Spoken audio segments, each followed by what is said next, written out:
Bonsoir à tous. Bonsoir.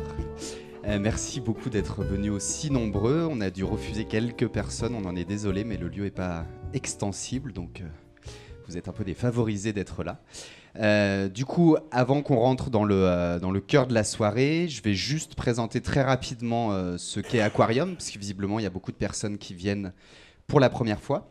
Donc, Aquarium Ciné Café, c'est un lieu de cinéma qui a été créé par l'association Entre les Mailles, qui existe depuis des années. Et du coup, on a ouvert en novembre 2015. On a repris ce lieu qui était déjà un lieu de cinéma, puisque c'était un vidéoclub. Donc, il y avait encore des gens qui venaient louer des DVD. Et du coup, on a repris cette activité. Donc, on continue à louer des DVD. Et à ça, on a rajouté un certain nombre d'activités. Donc, on a un petit café associatif, le vidéoclub qui continue. On anime des ateliers cinéma pour les enfants, les ados, les adultes. Et enfin, on organise des événements liés au cinéma et à l'audiovisuel 5 fois par semaine, du mercredi au dimanche. L'idée étant de circuler dans tout un tas de cinémas très différents. Donc ça peut être du soutien à la jeune création locale, ça peut être des séances ciné-citoyens. Par exemple, demain, on fait une soirée sur les médias participatifs. Ça peut être les samedis soirs plus festifs. Par exemple, là, ce samedi, c'est improvisation théâtrale et cinéma. Ça peut être pour les jeunes publics le dimanche matin. Voilà, tout un tas de choses. L'idée, pour nous, c'était de créer une salle de cinéma qui soit à la fois un lieu convivial, d'où les canapés, la bière, les croque-monsieur, etc. Et qui soit un lieu qui puisse accompagner la nouvelle manière d'envisager les médias et le cinéma. Puisque le numérique apporte tout un tas de choses, à la fois dans la production, dans la manière de recevoir les films. Donc on a essayé d'imaginer un lieu qui puisse un peu accompagner ce mouvement. Et il me semble que, avec la présence d'Usul qui est caché derrière moi, c'est un bon exemple, c'est-à-dire comment des gens se sont mis à faire des vidéos sur Internet et ont changé pas mal de choses dans la manière d'envisager la politique, les médias, tout un tas de sujets. Voilà, j'en dis pas plus. On a des programmes papier, on a un site internet, on a un Facebook. Donc n'hésitez pas, au-delà de cette soirée, à revenir pour voir des projections diverses et variées. Voilà, juste 2-3 petites consignes, on va dire. Donc on est dans un endroit où il y a beaucoup de riverains autour de nous. Quelques riverains pas forcément simples à gérer. Donc... c'est le jeu de ce genre de quartier où tout le monde veut que ça soit un quartier vivant, sauf en bas de chez soi. Donc, la règle étant que quand on sort dans la rue, merci de ne pas sortir avec vos bières et de rester dans un volume sonore acceptable, pour pas qu'on se retrouve avec trop de plaintes. Les téléphones portables, merci de les éteindre. Et voilà, je crois que j'ai tout dit. Donc, on est très heureux d'accueillir donc la maire du 1er arrondissement, Nathalie Perrin-Gilbert, et Usul, qui vont venir parler des mouvements démocratiques et citoyens. Voilà, je laisse la parole à... J'ai perdu ton nom, voilà. Merci. Et merci à tous. Du coup, je vais faire court parce que tu as déjà dit un certain nombre de choses. Donc merci déjà à tous d'être venus. Merci à Usul d'avoir répondu à notre invitation, puisqu'elle s'est faite à l'initiative de Tommaso, qui travaille sur la campagne de Nathalie pour les législatives du mois de juin. Et moi-même, qui ai repris avec toi la chose. Donc Nathalie, vous êtes maire du 1er arrondissement de Lyon depuis 2001. Vous êtes conseillère municipale et métropolitaine. En 2011, vous avez cofondé un collectif citoyen, le GRAM, le groupe de réflexion et d'action métropolitaine, qui réinterroge notamment le lien démocratique dans le cadre de la construction de la métropole lyonnaise à l'heure actuelle.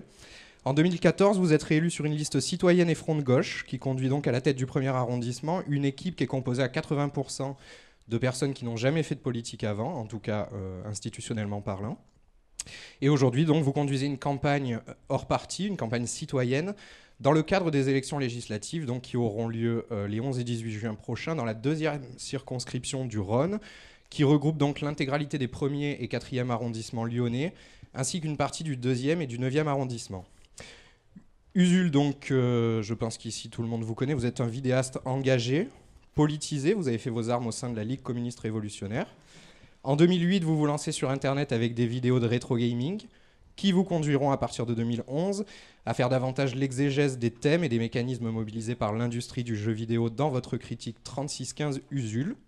Vous êtes un autodidacte, très attaché aux problématiques de l'éducation populaire, Et vous franchissez le pas de la chronique intellectuelle et politique en 2014, lorsque vous lancez Usul 2000, et c'est ainsi qu'on vous connaît aujourd'hui, c'est-à-dire comme le portraitiste critique d'une société dont vous déconstruisez les codes à grands coups d'analyse historique, sociologique et politique. Vous poursuivez cette œuvre, actuellement, dans l'univers médiatique, puisqu'on a le plaisir de vous retrouver toutes les 2 semaines sur Mediapart, dans le live, où vous nous présentez votre nouvelle chronique, L'ère de la campagne. Pour vous donner une idée, on va, dans un premier temps, faire une présentation théorique de ce qu'est la démocratie. Ça va durer une petite dizaine de minutes, mais c'était important de poser certaines bases pour que le débat puisse tout de suite partir d'un certain point. Ensuite, Usul nous diffusera et nous commentera successivement 3 extraits vidéo. Et puis nous reviendrons sur un débat beaucoup plus ouvert où vous serez d'ailleurs tous et toutes appelés à participer. Je laisse le micro à Tommaso.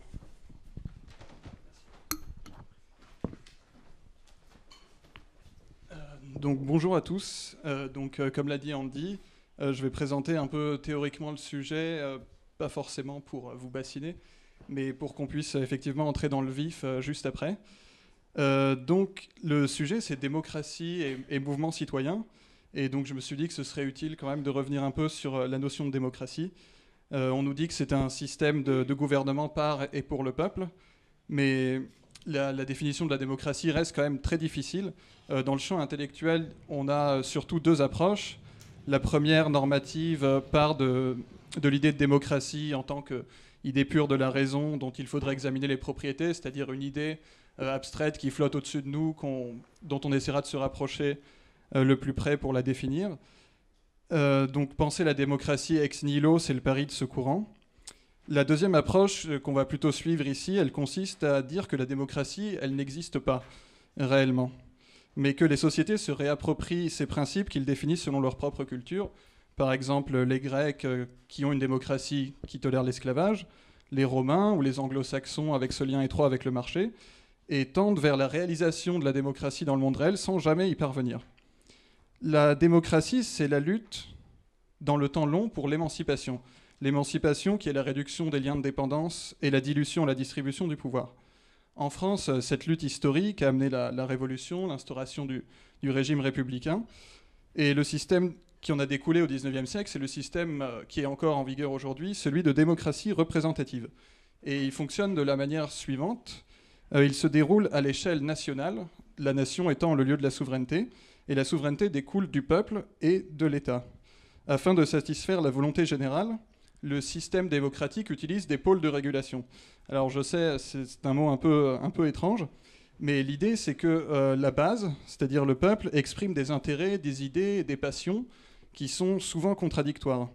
Il faut donc qu'il y ait des dispositifs qui permettent de réguler ces passions, de les travailler, de les mailler, de les consolider en ce qui deviendra ensuite l'intérêt général, qui est le guide de l'action de l'État. Donc ces pôles, c'est évidemment des structures, des institutions comme les partis politiques, les syndicats, l'Assemblée nationale, le Conseil d'État ou les municipalités. Ces pôles sont fondés sur une catégorie homogène qu'on appelle le social, une catégorie inventée pour donner cœur au peuple, le social qui est intimement relié au national et qui est la substance populaire. Cette catégorie homogène est donc la catégorie sur laquelle se fondent les pôles de régulation pour construire l'intérêt général.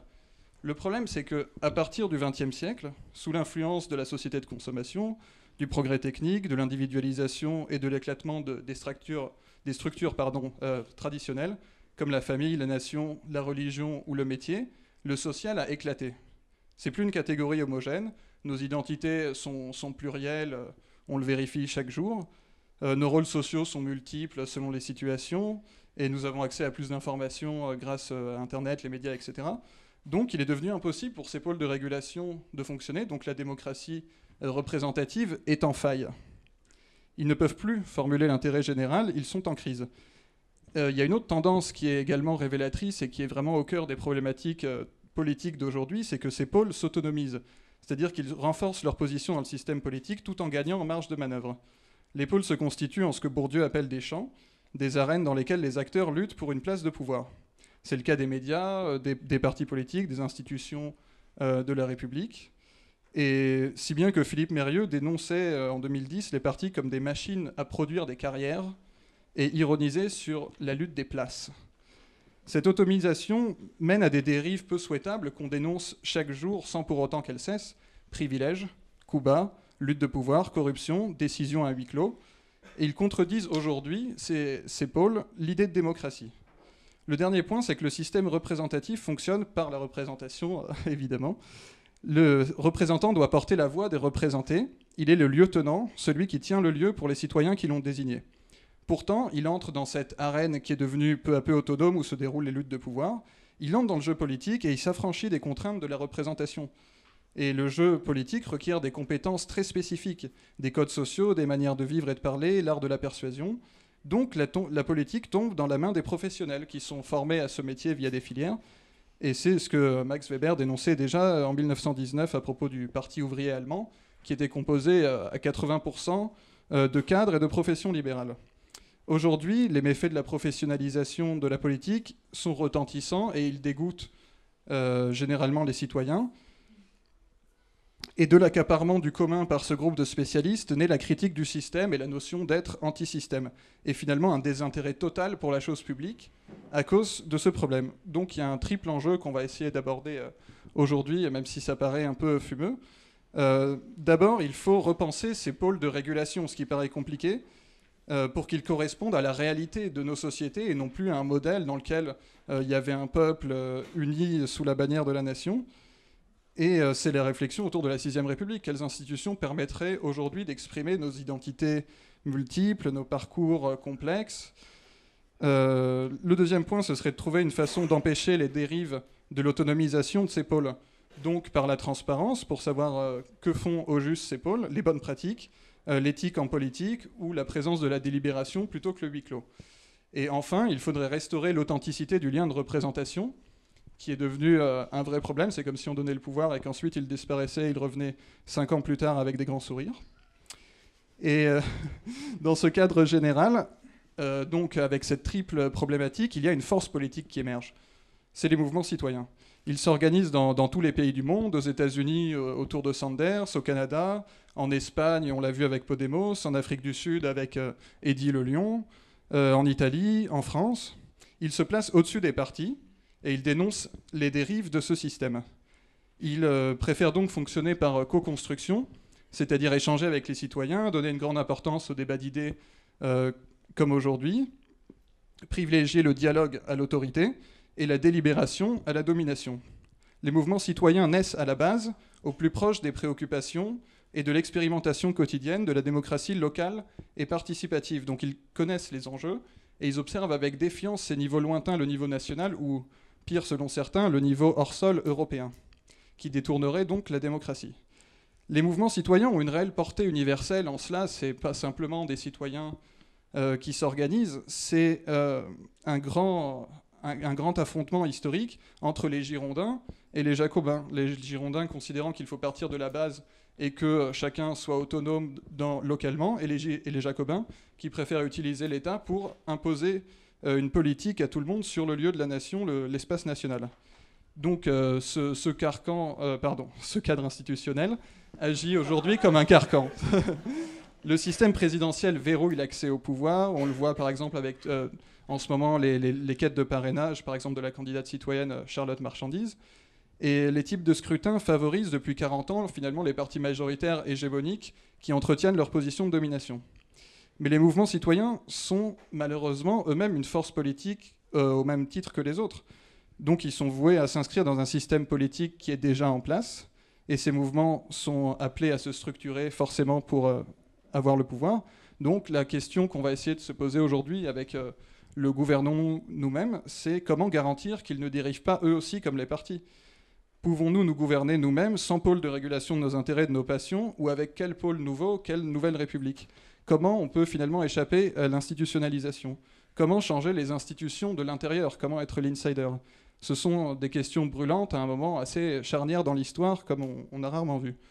Donc pour y répondre, nous allons donc, comme l'a dit Andy, commencer par la présentation d'Usul et de son travail, et ensuite débattre avec ce lien entre le cadre un peu théorique que j'ai essayé de présenter et la politique telle qu'elle se fait concrètement tous les jours par des hommes et des femmes qui sont engagés. Et Donc voilà, j'aimerais vous remercier tous d'être venus à ce débat d'idées. Merci à l'Aquarium de faire vivre la démocratie et je vous souhaite un très bon débat.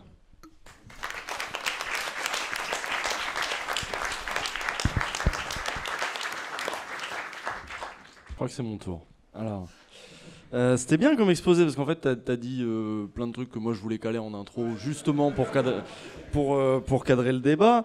Oui, ce sera débat parce que là du coup c'est pas une soirée officielle de soutien à la liste Nathalie Perrin-Gilbert, mais bien plutôt une discussion parce que c'est vrai qu'on voit monter toutes ces problématiques un petit peu partout en Europe et puis chez nous aussi un petit peu timidement parce qu'on a des appareils très forts, il y a des trucs qui font que ça avance pas aussi vite qu'on voudrait. Il y avait Nuit debout quand même l'année dernière, ça fait bientôt 1 an, donc ça a quand même avancé dans une certaine mesure, et ça va sans doute se relancer à un moment ou un autre, que ce soit avant ou après les élections, que ça s'appelle Nuit debout ou que ça s'appelle pas Nuit debout. On n'a pas fini, à mon avis, d'entendre parler des mouvements citoyens et d'avoir des citoyens qui vont essayer de jouer les troubles faits dans les jeux institutionnels classiques. Donc, on va regarder des épisodes de l'ère de la campagne tous ensemble. Je vous ai fait du coup une sélection qui... parce que moi, ce qui m'intéresse dans ces débats, et si je suis là ce soir, c'est parce que bon, il peut en advenir tout et n'importe quoi de ces mouvements citoyens. Tout et n'importe quoi pourrait mettre dessus une étiquette. Oui, c'est moi le mouvement citoyen. Il peut y avoir des mouvements citoyens. Voilà, en Espagne, certes, il y a Podemos, mais il y a aussi Ciudadanos, qui est une espèce de mouvement citoyen plus centriste, plus de droite. Voilà, on peut faire des mouvements de citoyens de ce qu'on veut.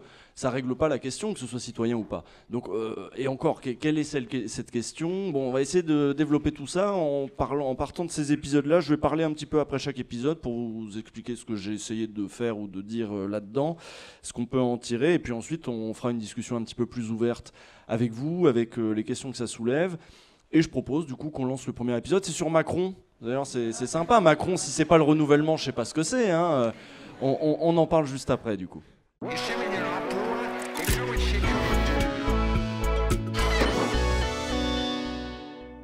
J'avais noté des trucs à dire, en fait je m'aperçois que j'ai dit déjà dans l'épisode. Bon, non, oui, donc on a bien vu le délire, hein. Macron se présente du coup comme une espèce de renouveau. Bon, il est jeune, il a fait le même parcours que les autres, mais il est jeune.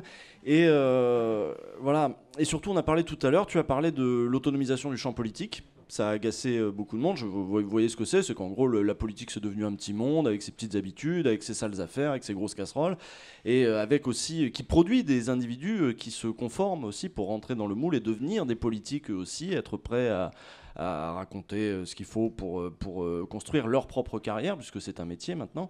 Donc il y a l'autonomisation du champ politique agace fatalement un petit peu les citoyens, c'est normal. Du coup il y a un rejet du politique, des gens qui viennent du monde politique. Donc, quand je dis rejet du politique, c'est pas exactement ça, enfin rejet du champ politique, du champ traditionnel. Donc quand quelqu'un arrive et dit moi je suis en rupture avec tout ce monde-là, regardez, moi c'est bon, on va parler comme dans l'entreprise, etc.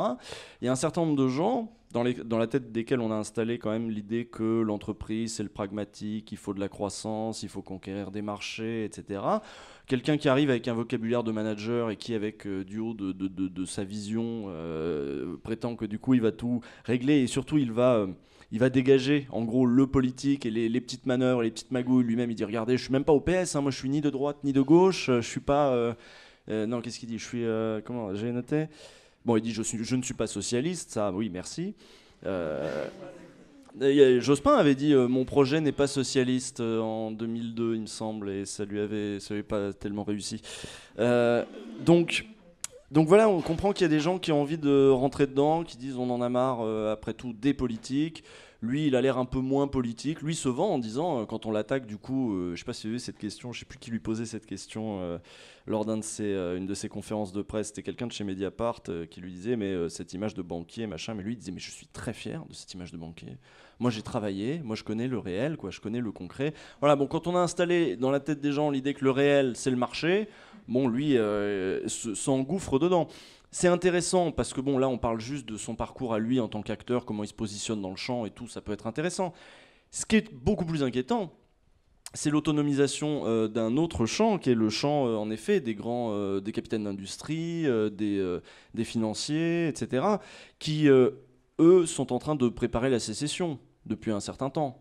sont en train de préparer la sécession face à l'impôt. Ça fait un certain temps que de toute façon on sait qu'ils ont trouvé plein de parades pour ça, qu'on parle d'évasion fiscale. C'est de ça dont on parle de gens qui ont décidé de ne plus faire société. Ils se sont dit c'est bien joli votre pays, c'est un marché super, d'ailleurs continuez à travailler pour nous, vous, continuez l'éducation nationale à nous fournir les travailleurs dont nous on a besoin. C'est tout l'enjeu aussi de l'autonomie, voilà, c'est pas l'éducation nationale, mais c'est tout l'enjeu de l'autonomie des universités, des partenariats entre l'université et l'entreprise, etc. Donc il s'agit de conformer tout l'appareil social, toutes les institutions aux besoins du marché.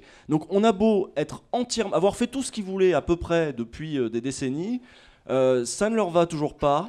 Ils commencent à avoir envie de faire une sécession un peu plus franche, un peu plus marquée, donc en effet ne plus payer l'impôt, etc. Et quand on en interroge certains, il y a un documentaire comme ça que vous pouvez trouver même sur Netflix, qui s'appelle La France des grands patrons, où il y a des grands patrons qui parlent, qui donnent leur vision du truc. Et c'est que ça le docu, c'est que des grands patrons qui parlent. C'est édifiant, c'est passionnant, parce qu'on voit un peu ce qu'il y a dans leur tête. Et là, ce qu'il y a dans leur tête, c'est moi, mon entreprise, elle fait pas tous ces chiffres en France. Elle fait 5% de son chiffre d'affaires en France. Qu'est-ce qui justifie que moi, je sois un groupe français, quoi ? Pourquoi je paierais, en gros, l'impôt ici ? Pourquoi j'aiderais à... Voilà. Vous nous emmerdez. Vous nous emmerdez avec vos règles, vous nous emmerdez avec vos normes. Donc ces gens sont en train de faire sécession. Et ils ont trouvé en Macron l'agent idéal. Hein. En Fillon aussi, on parle de Henri de Castries, là, qui a largement inspiré le projet de Macron, en tout cas pour ce qui est des assurances et tout. Donc c'est le PDG d'AXA, hein, qui est du coup un proche de Fillon. Donc pendant longtemps, ils ont fait ça, c'est-à-dire ils étaient dans l'arrière-cour, ils négociaient les partenariats publics-privés au niveau local, ils négociaient le lobbyisme au niveau national et international, mais ils étaient derrière. Et ils essayaient de négocier avec les hommes politiques, avec les acteurs légitimes et historiques du champ politique. Aujourd'hui, ils vont beaucoup plus vite. Ils veulent placer directement leurs hommes, quoi, au meilleur poste, autant que faire se peut. Moi, c'est un des gros problèmes de Fillon. Fillon, je suis peut-être un peu long là sur juste une vidéo, mais y en a qui s'inquiètent des revenus de Fillon. Et qui veut, mais regardez tout ce qu'il a gagné et tout. En effet, en étant très gentil avec un tel avec sa société de conseil, là, Fillon Conseil, je sais plus quoi. Moi, ce qui m'inquiète, c'est pas que Fillon gagne autant que ça. C'est qu'il y a des mecs qui gagnent vachement plus de Fillon, plus que Fillon, et qui ont les moyens d'acheter Fillon. C'est ça le vrai problème, à mon sens. Donc, ils ont les moyens de lui payer un costard, de lui payer des prestations pour sa boîte de conseil, etc., dont on ne sait pas trop à quoi elles correspondent très exactement. Mais enfin bon, le fait est qu'ils l'ont dans la main maintenant. Je pense que Macron a également des amitiés du même ordre et sans doute aussi des allégeances du même acabit. Donc ça, c'est un vrai problème. C'est-à-dire que si nous, on déserte et on dit oui, les politiques historiques, c'est ça aussi qui m'emmerde pas mal avec le...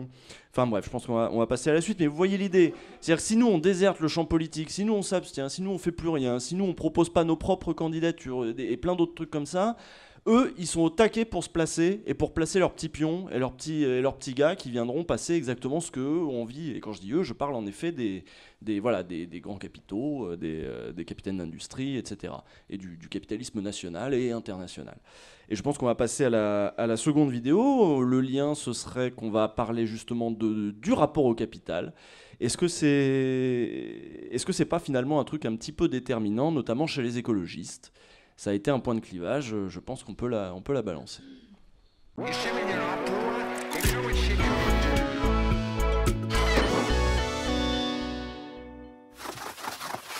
Bon, là, vous avez vu, c'est je prends les écolos comme j'aurais pu prendre n'importe quel truc qui arrive en disant je suis ni de gauche ni de droite, machin. C'est vrai que ça pose toujours question.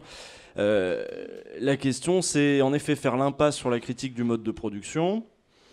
C'est en effet faire l'impasse sur pas mal de moyens de régler pas mal d'autres problèmes. Enfin, en tout cas, moi, je vois ça comme ça.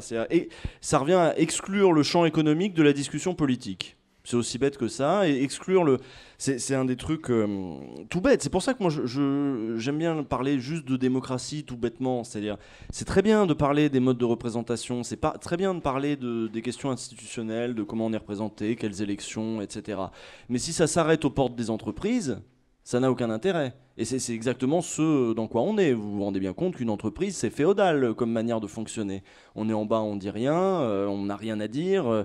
Et plus on monte les étages, bon, il y a tout un tas de gens inféodés jusqu'à en haut où là, les véritables décisions vont se prendre si tant est qu'ils possèdent bel et bien l'entreprise. Parce que maintenant, voilà, il y a beaucoup d'actionnaires en haut qui vont continuer à former ce qu'on appelle maintenant, et c'est là où on refait le lien aussi d'ailleurs avec la question de la démocratie, parce que non seulement dans l'entreprise, une fois qu'on a passé les portes de l'entreprise, il n'y a plus de démocratie, mais en plus, ces acteurs-là, donc les capitalistes, ceux qui possèdent et gèrent bel et bien ces entreprises ou choisissent qui va les gérer, etc., ceux-là ont fini par se constituer en groupe d'intérêts tout à fait concernés par notre vie, ce que Chomsky appelle un Sénat invisible. On voit très bien leur pouvoir quand aujourd'hui... je sais pas, voilà, on fait des politiques parce qu'on a peur que la note de la dette soit dégradée. On a peur de la sanction de ce Sénat invisible. On est pris comme ça en se disant on peut rien faire sinon les marchés... voilà. Et on est exactement là-dedans aujourd'hui. On était déjà là-dedans d'ailleurs en 81 quand Mitterrand arrive au pouvoir. Le tournant de la rigueur, c'est aussi parce que la France à ce moment-là subit des attaques du marché. Donc on a aussi institué cette puissance. Cette puissance, c'est pas un ordre des choses naturel. Les marchés n'ont pas naturellement un pouvoir fou sur le corps social. Il faut avoir créé des institutions qui finissent par leur donner ce pouvoir-là. Et voilà, on en a exactement à ce truc-là. On ne peut pas se réapproprier. C'est pour ça que la question entre l'échelon local, l'échelon national est très sympa. Moi, j'aime beaucoup l'échelon local. Je ne suis pas fondamentalement hyper jacobin en me disant on prend l'État, puis l'État change tout. Non, j'aime bien l'idée que, voilà, qu'il y ait des allers-retours. Pour autant, il y en a, ils ne sont même pas à cet échelon-là. Ils sont carrément en haut. Qu'est-ce qu'on fait ? Alors, ça pose la question de l'internationalisme. C'est très bien. Moi, j'aime beaucoup aussi cette question. Comment, en effet, face à des acteurs aussi puissants, il va falloir aussi créer des solidarités internationales pour créer des axes de résistance, parce qu'on voit bien que ceux qui y vont un par un, ils finissent par se faire plumer à un moment. Et en effet, ça pose la question... Le problème, c'est pas de les attaquer, eux, pour faire tomber des têtes et qu'après, d'autres prennent leur place. En effet, ça va être de réinventer des règles, refaire des règles, pour que ce Sénat invisible ne puisse plus jamais se reconstituer. Et de dire on n'a pas à donner autant de pouvoir à ces acteurs privés qui ne répondent de rien, qu'on n'a pas choisi, que personne n'a élu, qui sont un cancer pour la démocratie.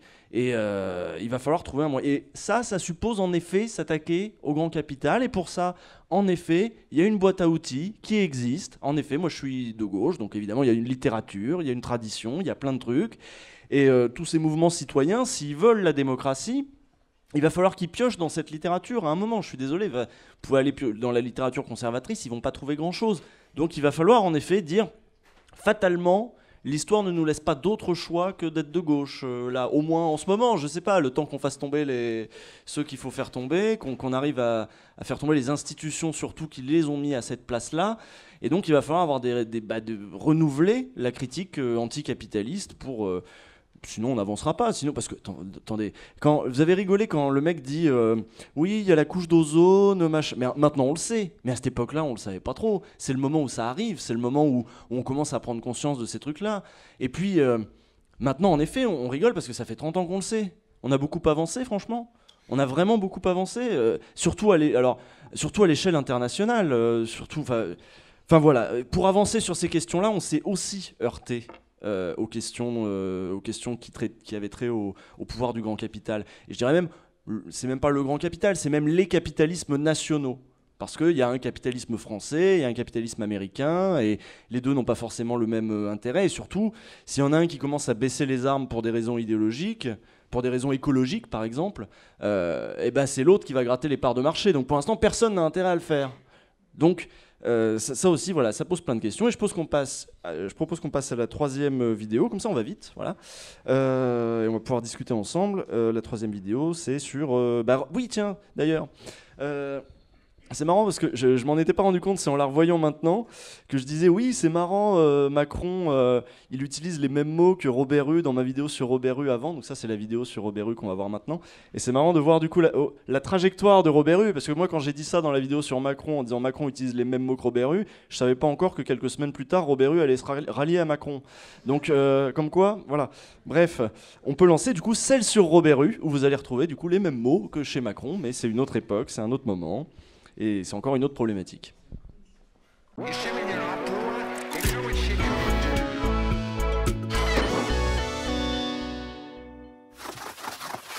Voilà, donc ça c'était la dernière. Bon, là, je pense que tout est un peu dit dedans, et pour ceux qui ont en plus vu mon billet sur Mediapart la semaine dernière, j'ai un peu développé là-dessus.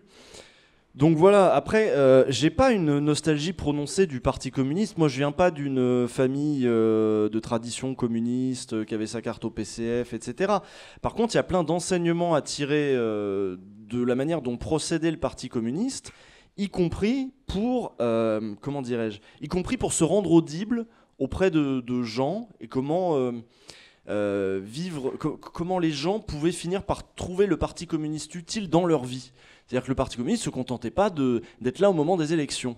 Et c'est un peu ce qu'on reproche aujourd'hui aux élus de maintenant. Ah, bah vous êtes là seulement quand c'est les élections. Bon, ils étaient là tout le long de l'année, et pas seulement pour...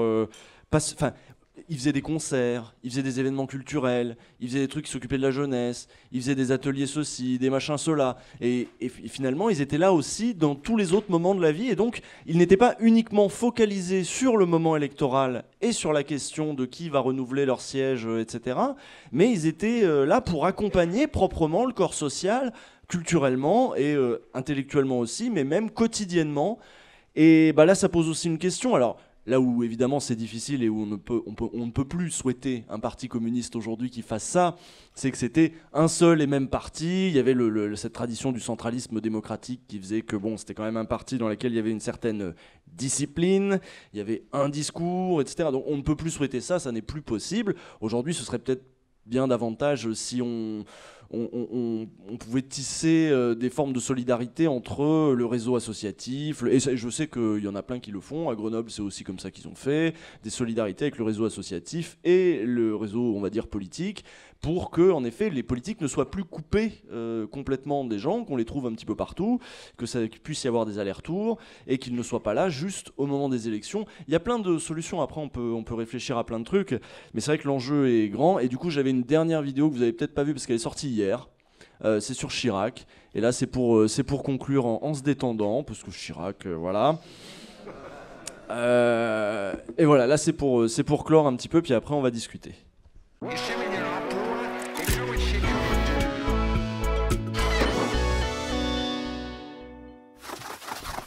Voilà.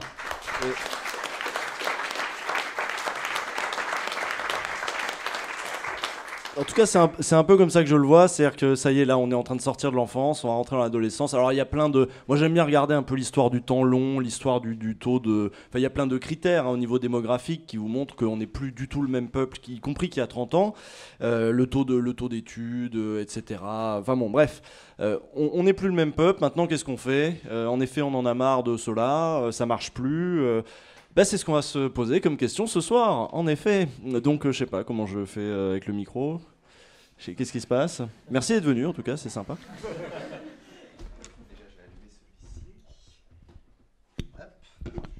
Je vais peut-être dire un mot, mais très court, parce que l'idée, c'est bien le temps du débat. D'abord, je redis merci à l'Aquarium de nous accueillir pour cette rencontre.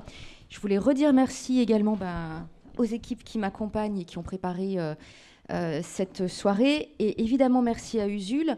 Il l'a dit tout à l'heure, merci d'avoir accepté de venir, y compris dans ce cadre-là, même si le fait de venir ne veut pas dire me soutenir, très clairement, et vous l'avez dit et on se l'était dit aussi. Et ce qui m'importe, moi, dans le cadre de ce moment particulier qui est celui des campagnes électorales, c'est d'amener du débat, c'est d'avoir des temps pour pouvoir se poser des questions aussi. Je ne prétends pas avoir des réponses à tout, loin de là, et de pouvoir aussi repolitiser le débat. Et je crois que c'est aussi ce que vous faites par mais de façon très régulière, en lien avec Mediapart ou pas d'ailleurs, et d'avoir aussi utilisé un média, le net, qui est utilisé par d'autres de manière très forte pour faire passer des idéologies, donc d'être présent aussi sur ce média pour combattre également d'autres formes d'idéologie, et en quelque sorte de faire de l'éducation politique et de repolitiser. Nous, finalement, en tant que mouvement citoyen, on s'inscrit aussi dans cette repolitisation-là. On a créé le GRAM en 2011, et c'était pas en disant ni droite ni gauche, et c'était pas non plus en disant mouvement citoyen apolitique.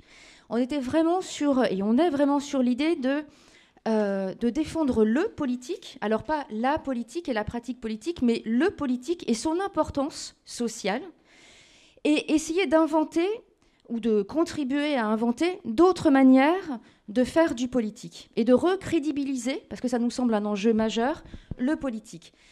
Moi, je suis restée 17 ans au Parti socialiste. J'étais secrétaire nationale auprès de Martine Aubry. J'ai cru à un moment donné pouvoir transformer de l'intérieur une organisation politique. À un moment donné, je suis partie de cette organisation-là. Et aujourd'hui, j'essaye de faire autrement du politique avec la conviction que ça ne passe plus par les partis classiques. Ça ne veut pas dire que je suis dépolitisée, ça ne veut pas dire que je dis ni droite ni gauche. On est clairement de gauche dans ce mouvement citoyen-là. Alors la gauche aujourd'hui, qu'est-ce que c'est ? Je dirais que c'est le volontarisme politique, justement. C'est ne pas croire à un ordre naturel qu'on ne pourrait pas changer. C'est replacer le politique comme ce qui doit poser des cadres. Alors, c'est pas marrant de poser un cadre, c'est pas très populaire non plus, mais je crois que c'est nécessaire et qu'après, effectivement, des libertés s'exercent au sein de ce cadre-là, mais réhabiliter aussi cette notion de cadre politique, ça nous semblait extrêmement important. Voilà, c'est juste aussi pour donner un point de vue, parce que effectivement, derrière Mouvement Citoyen, tout le monde peut s'emparer du qualificatif citoyen, et oui, il peut y avoir tout et n'importe quoi. Et je crois que le rôle des mouvements citoyens, c'est de repolitiser, mais différemment. Voilà ce que j'avais envie de dire pour commencer à lancer le débat. Et ça serait bien effectivement qu'on partage la parole. Et je propose qu'on puisse répondre et débattre en fonction des questions qui seront posées. Alors, qui fait circuler le micro ? Donc je vais essayer de faire circuler le micro qui est là, qui est avec un fil, donc qui ne va pas jusqu'au bout. Mais peut-être que vous pouvez parler fort aussi, c'est aussi possible. Je fais circuler le micro, mais il faut qu'il y ait quelqu'un qui le prenne au bout d'un moment. Moi, j'avais une question sur le rôle du... justement, tout à l'heure, Udul parlait de l'image qu'on avait des partis politiques qu'on remplaçait par le modèle de l'entreprise. Aujourd'hui, on utilise le marketing dans le système politique. On a même une émission sur TMC qui va sortir bientôt sur des prix pour les politiciens, celui qui a le plus menti, celui qui a le plus fait de détournement dans la politique, de détournement de fonds. Justement, comment rendre le politique crédible auprès des jeunes qui vont regarder ce genre d'émission. Voilà.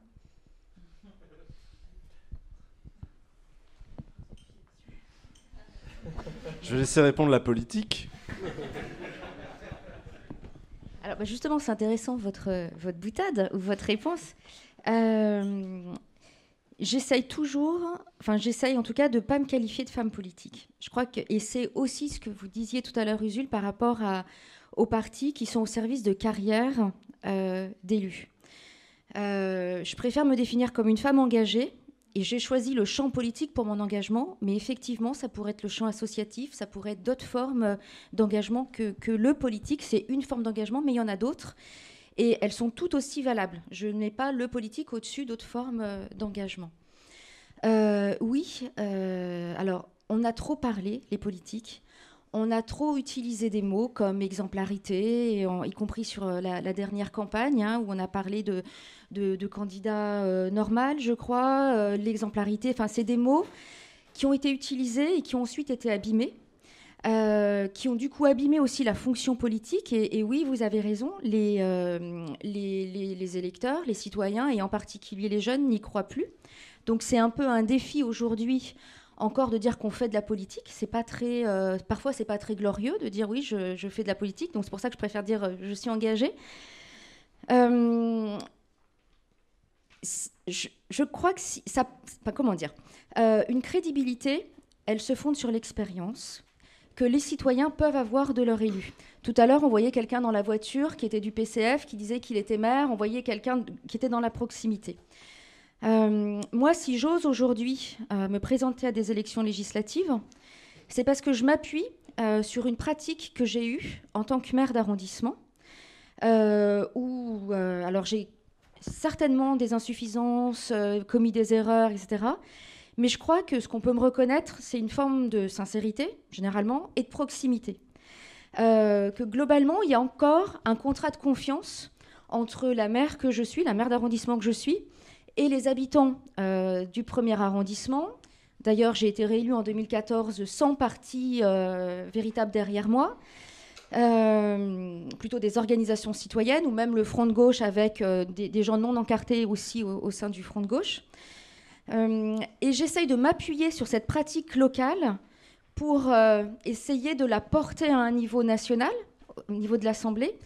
Mais je pense que si je n'avais pas cette forme de légitimité que je m'accorde par ma pratique, je ne m'autoriserais pas.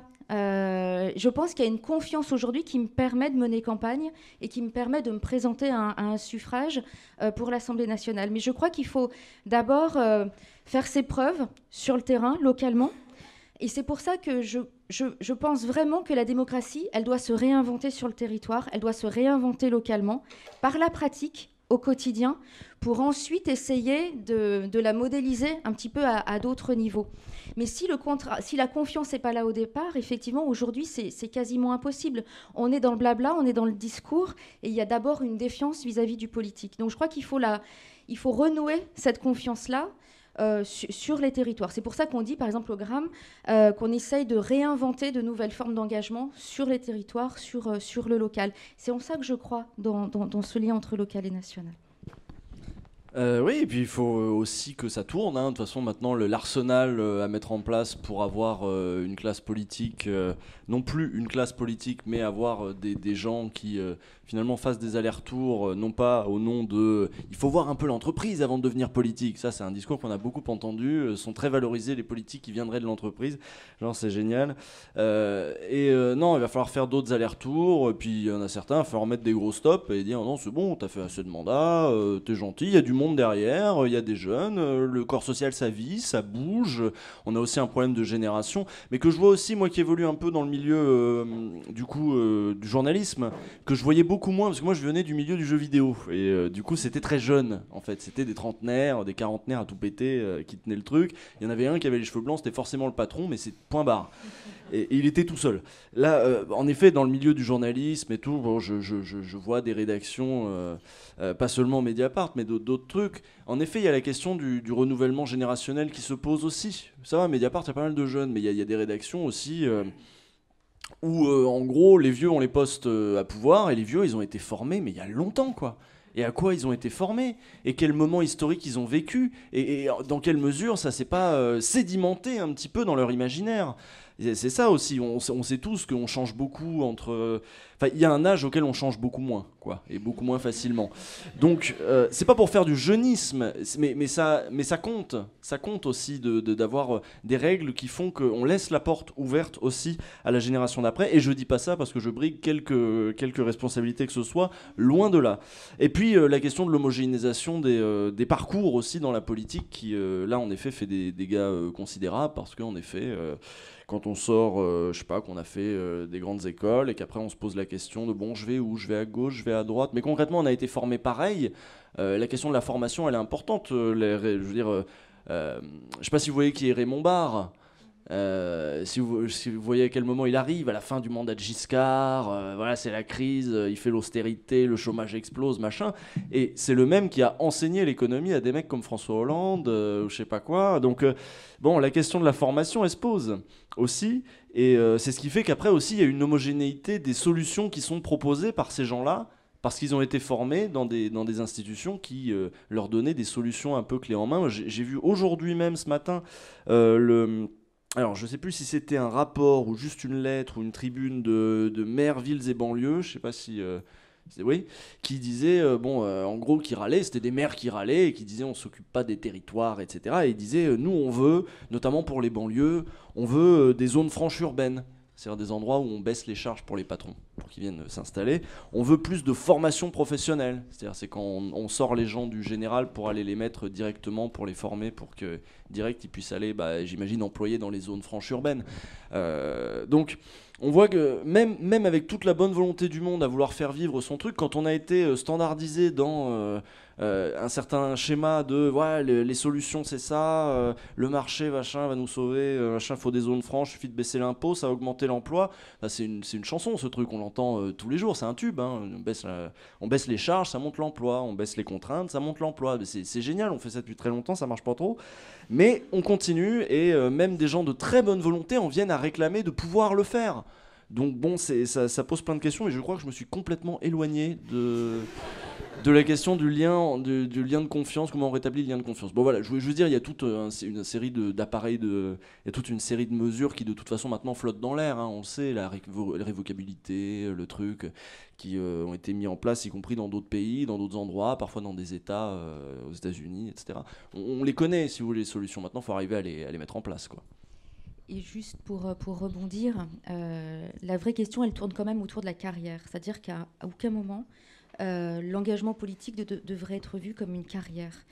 Il y a un exemple qui m'a beaucoup marqué, c'est donc en 2014, quand on s'est présenté avec une liste essentiellement citoyenne, que j'avais rompue avec le Parti socialiste, que donc j'avais le maire de Lyon avec ses listes face à nous sur le premier arrondissement. Et les journalistes, alors ils utilisent toujours, parfois des mots un peu... Donc il me disait, vous êtes en train de vous suicider politiquement. Bon, je pense aussi le fait d'être une femme, il y a le côté un peu hystérique, fragile, éventuellement, donc on en rajoute une couche. Et vous risquez de tout perdre. Et la notion de risquer de tout perdre, je leur disais, mais qu'est-ce que je peux perdre en fait ? Qu'est-ce qu'on peut perdre quand on est engagé en politique ? La mairie, elle ne m'appartient pas. Mon mandat, il est très clairement pour 6 ans. Je ne risque rien. J'ai rien à perdre à être en conformité avec ce que je pense, donc je ne comprenais même pas leurs questions. Mais ils ne comprenaient pas qu'une élue qui se représente avec un cadre qui n'est pas celui prévu au départ, leur disent « mais j'ai rien à perdre ». On a forcément quelque chose à défendre quand on est élu sortant qui se représente, ça serait notre fauteuil, notre mairie. Non, il faut accepter que ce n'est pas une carrière, qu'à chaque fois c'est remis en question par les citoyens, et c'est normal, c'est la démocratie, et qu'en plus aussi, à un moment donné, il faut savoir s'arrêter et laisser la place. C'est aussi pour ça... moi, je prends beaucoup de plaisir au mandat que j'ai actuellement, parce que c'est un mandat de transmission. On est 10 élus sur le premier arrondissement. Sur 10 élus, 8 n'ont jamais eu de mandat avant. Donc, ils faisaient de la politique tous les jours. Une en tenant la coopérative du Zèbre, pour ceux qui connaissent, rue Jean-Baptiste Say sur le premier. 2 étaient étudiants à l'époque et déjà politisés au sein de leur fac, mais ils étaient étudiants. Quelqu'un qui travaille dans une administration, quelqu'un qui bosse dans une boîte privée. C'était des habitants du premier. Ils faisaient de la politique tous les jours, en s'y intéressant, en pratiquant, en ayant un certain type de comportement qu'ils choisissaient. Mais ils n'étaient pas élus. Et moi, ce qui m'importait, c'était d'amener en mairie des personnes qui, justement, n'avaient jamais été élues, qui n'avaient pas le réflexe, les réflexes qu'on peut avoir, effectivement, quand on s'installe dans une fonction, on prend des habitudes, des mauvaises habitudes, et d'amener à ces responsabilités-là des habitants, des citoyens, pour pouvoir ensuite laisser la main à cette équipe. Je ne crois pas qu'on puisse du jour au lendemain, et ça je le dis, devenir élu sans transition. Moi, je crois que la transmission est importante, la connaissance d'un certain nombre de dossiers, de sujets, de manières de travailler avec l'administration, par exemple, d'être en représentation aussi, d'être à l'écoute des citoyens. Mais il y a une responsabilité à transmettre, comme d'ailleurs à plein d'autres endroits qu'en politique, mais transmettre pour ensuite se retirer, pour laisser les autres faire dans une continuité de valeurs, mais autrement. Et moi, c'était le sens que j'ai donné à ce mandat, à ce dernier mandat en mairie du premier. Et ça, pour moi, c'est aussi une manière de faire de la politique autrement et de politiser des citoyens, des citoyennes qui, au départ, ne se prédestinaient pas à la fonction politique. Ça, c'est intéressant parce qu'il y a la question qu'on va toujours entendre dans la bouche des responsables qui vont dire oui, mais il y a une somme de savoir-faire technique, il est vrai, pour administrer un territoire, quel qu'il soit. Et c'est pour ça que je montrais aussi le truc du Parti communiste, où là, du coup, on apprenait dans les écoles du parti aussi, et au fur et à mesure, il y avait des formations qui étaient assurées, par exemple, quand on était élu ou quand on était sur une liste, le parti, en fait, faisait ce rôle de formation. Nous, on a beaucoup de gens qui arrivent à ces postes-là parce que l'école fait ce rôle de formation, donc Sciences Po ou des trucs comme ça peuvent nous apprendre l'administration du territoire.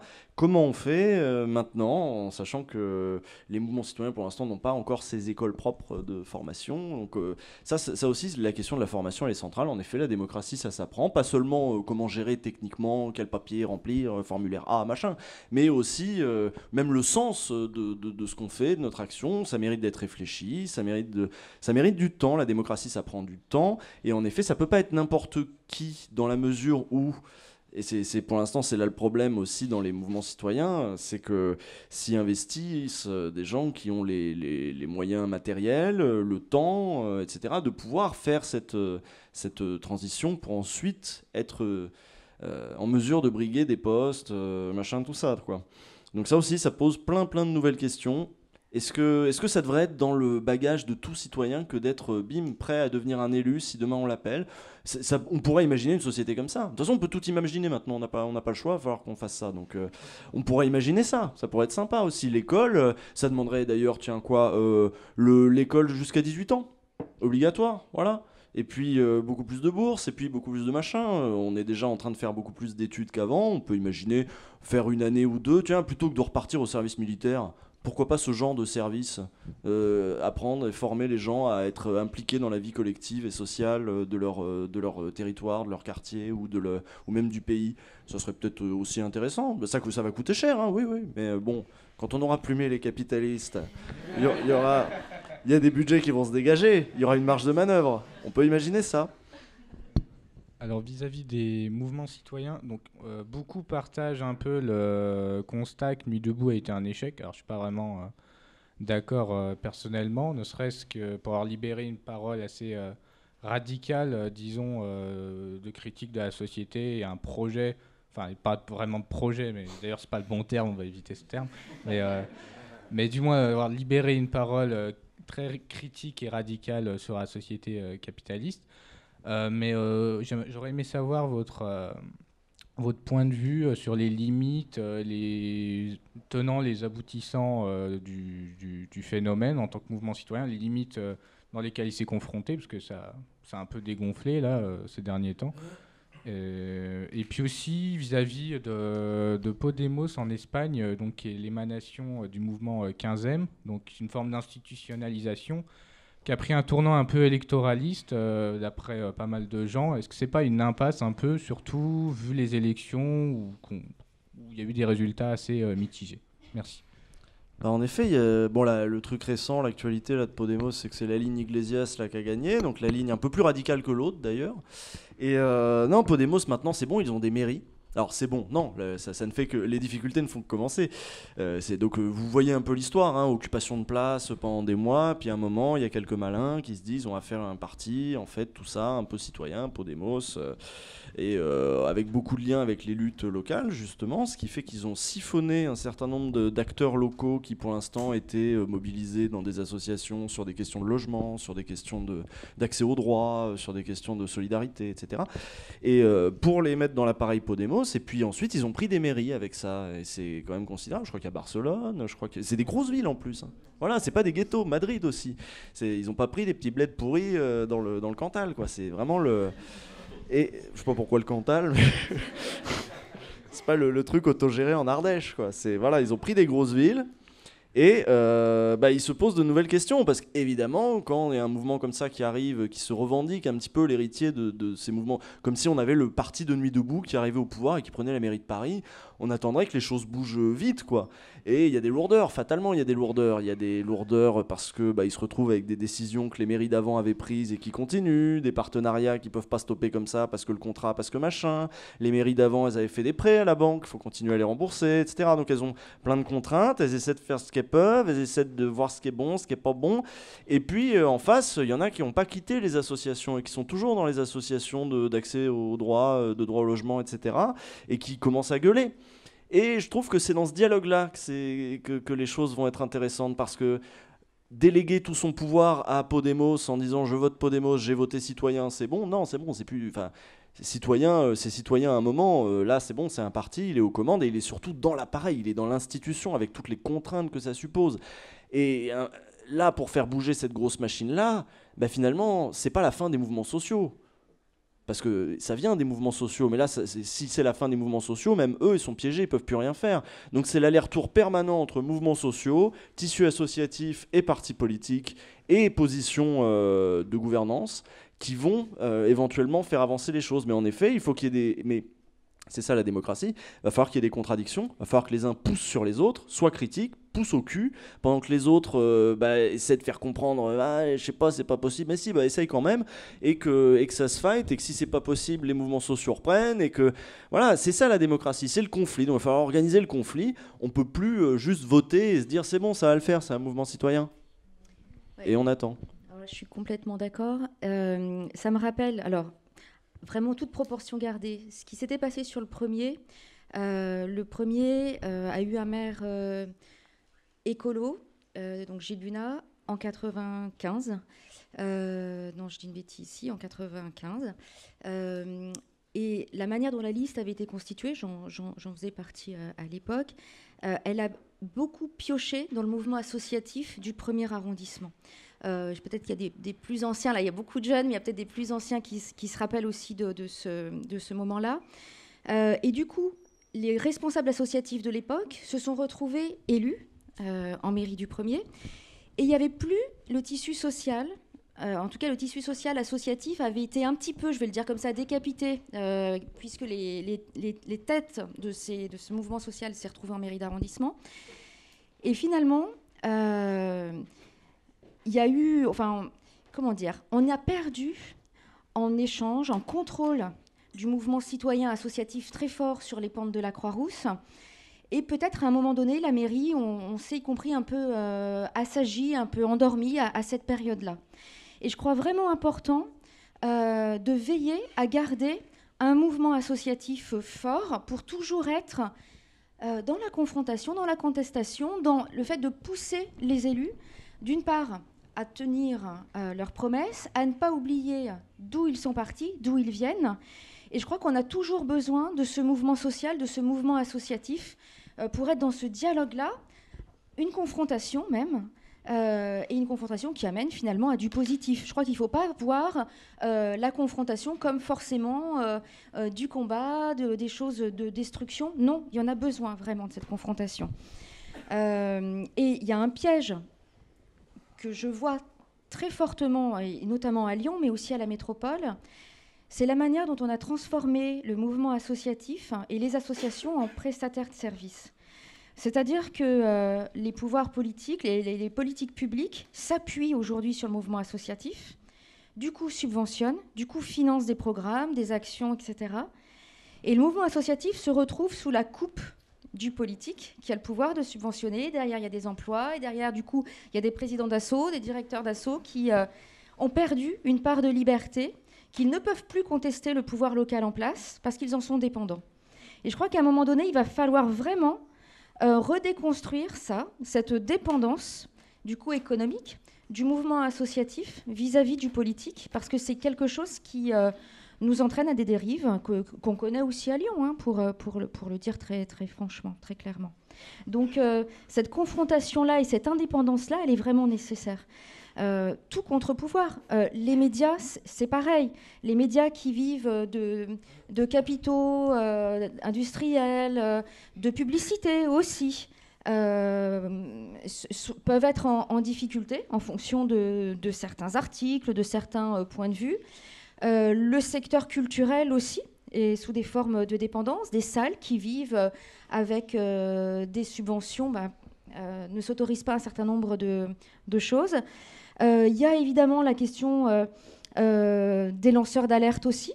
Comment on protège celles et ceux qui osent dire, alerter. Et je crois que le rôle des politiques, c'est aussi d'installer ses propres garde-fous. Et dans une démocratie, c'est extrêmement important. Accepter d'installer ses propres limites. Et c'est en ça où, peut-être, je ne suis pas d'accord avec ce que vous avez dit tout à l'heure, je crois que la question institutionnelle, elle est fondamentale. Parce que c'est la manière pour le politique de mettre ses propres limites. Et je suis d'accord sur... il ne faut pas exclure la question économique, c'est une question de fond. Les moyens de production, le mode de production, le capital évidemment, il ne faut pas exclure ces débats-là qui sont essentiels. Mais le débat institutionnel est extrêmement précieux aussi parce que c'est ce qui permet ces limites-là dont on a besoin. Alors, j'ai pas dit qu'il était à jeter aux orties. J'ai dit qu'il était, en effet, ça virait souvent à l'obsessionnel. On a beaucoup parlé, voilà, de qu'est-ce qu'on fait, comment, mode de scrutin. Mais par exemple, sur la question des associations, c'est vrai que c'est intéressant, parce que ça revient dans plein de. Aux États-Unis, c'est même plutôt comme ça qu'il fonctionne. C'est-à-dire un tissu associatif qui prend en charge beaucoup de missions qui, chez nous, seraient prises en charge par le service public, par exemple. Et bah oui, si le tissu associatif a pris aussi cette place-là, y compris chez nous, c'est parce que le service public a reculé. Donc c'est encore une question aussi de répartition des richesses. Donc, et de la valeur et de comment on entretient nos services publics et comment on collecte l'impôt ou pas, voilà. Donc bon, tout est un peu lié. J'ai pas dit qu'il fallait pas du tout parler d'institutions, mais oui, faut pas les institutions seules ne feront pas tout le travail. Il suffit pas de décréter qu'on a trouvé le mode juste. En plus, faut ajuster en permanence. Et souvenez-vous surtout que vous soyez d'ailleurs dans une association, pas dans une association, dans un parti, pas dans un parti, vous avez aussi un poids. Vous pouvez aller dans la rue, vous pouvez gueuler, vous pouvez péter des abribus. Non, mais je dis ça parce que en vrai, c'est vrai. Vous avez aussi un poids politique, quoi que vous fassiez. Vous pouvez faire grève, ça aussi, ça compte dans le jeu de la répartition des pouvoirs et de ce grand jeu de pouvoir et de contre-pouvoir. Ouais, quand il pleut, les abribus cassés, c'est un peu gênant quand même. Moi, je voulais plus parler par rapport à l'introduction. Péter des distributeurs, voilà. Pas des abribus, parce que c'est le matériel de la vie.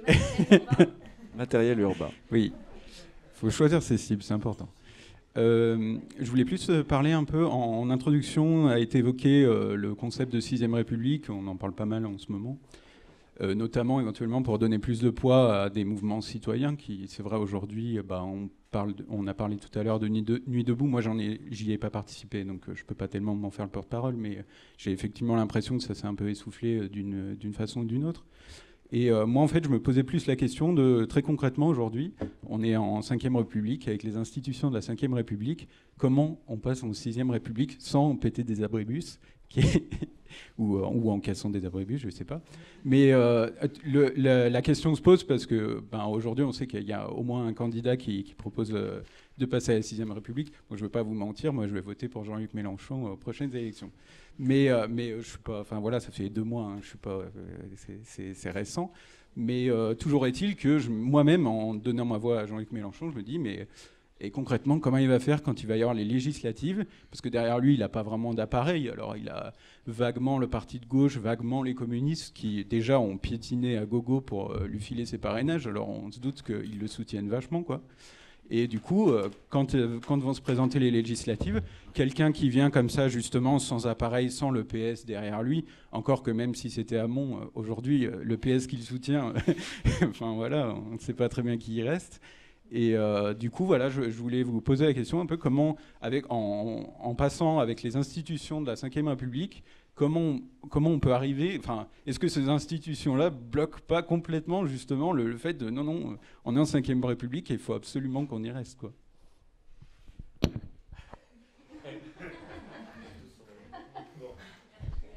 Oui, il n'y a pas que les institutions, il y a aussi nos traditions historiques qui pèsent lourd aussi dans nos têtes.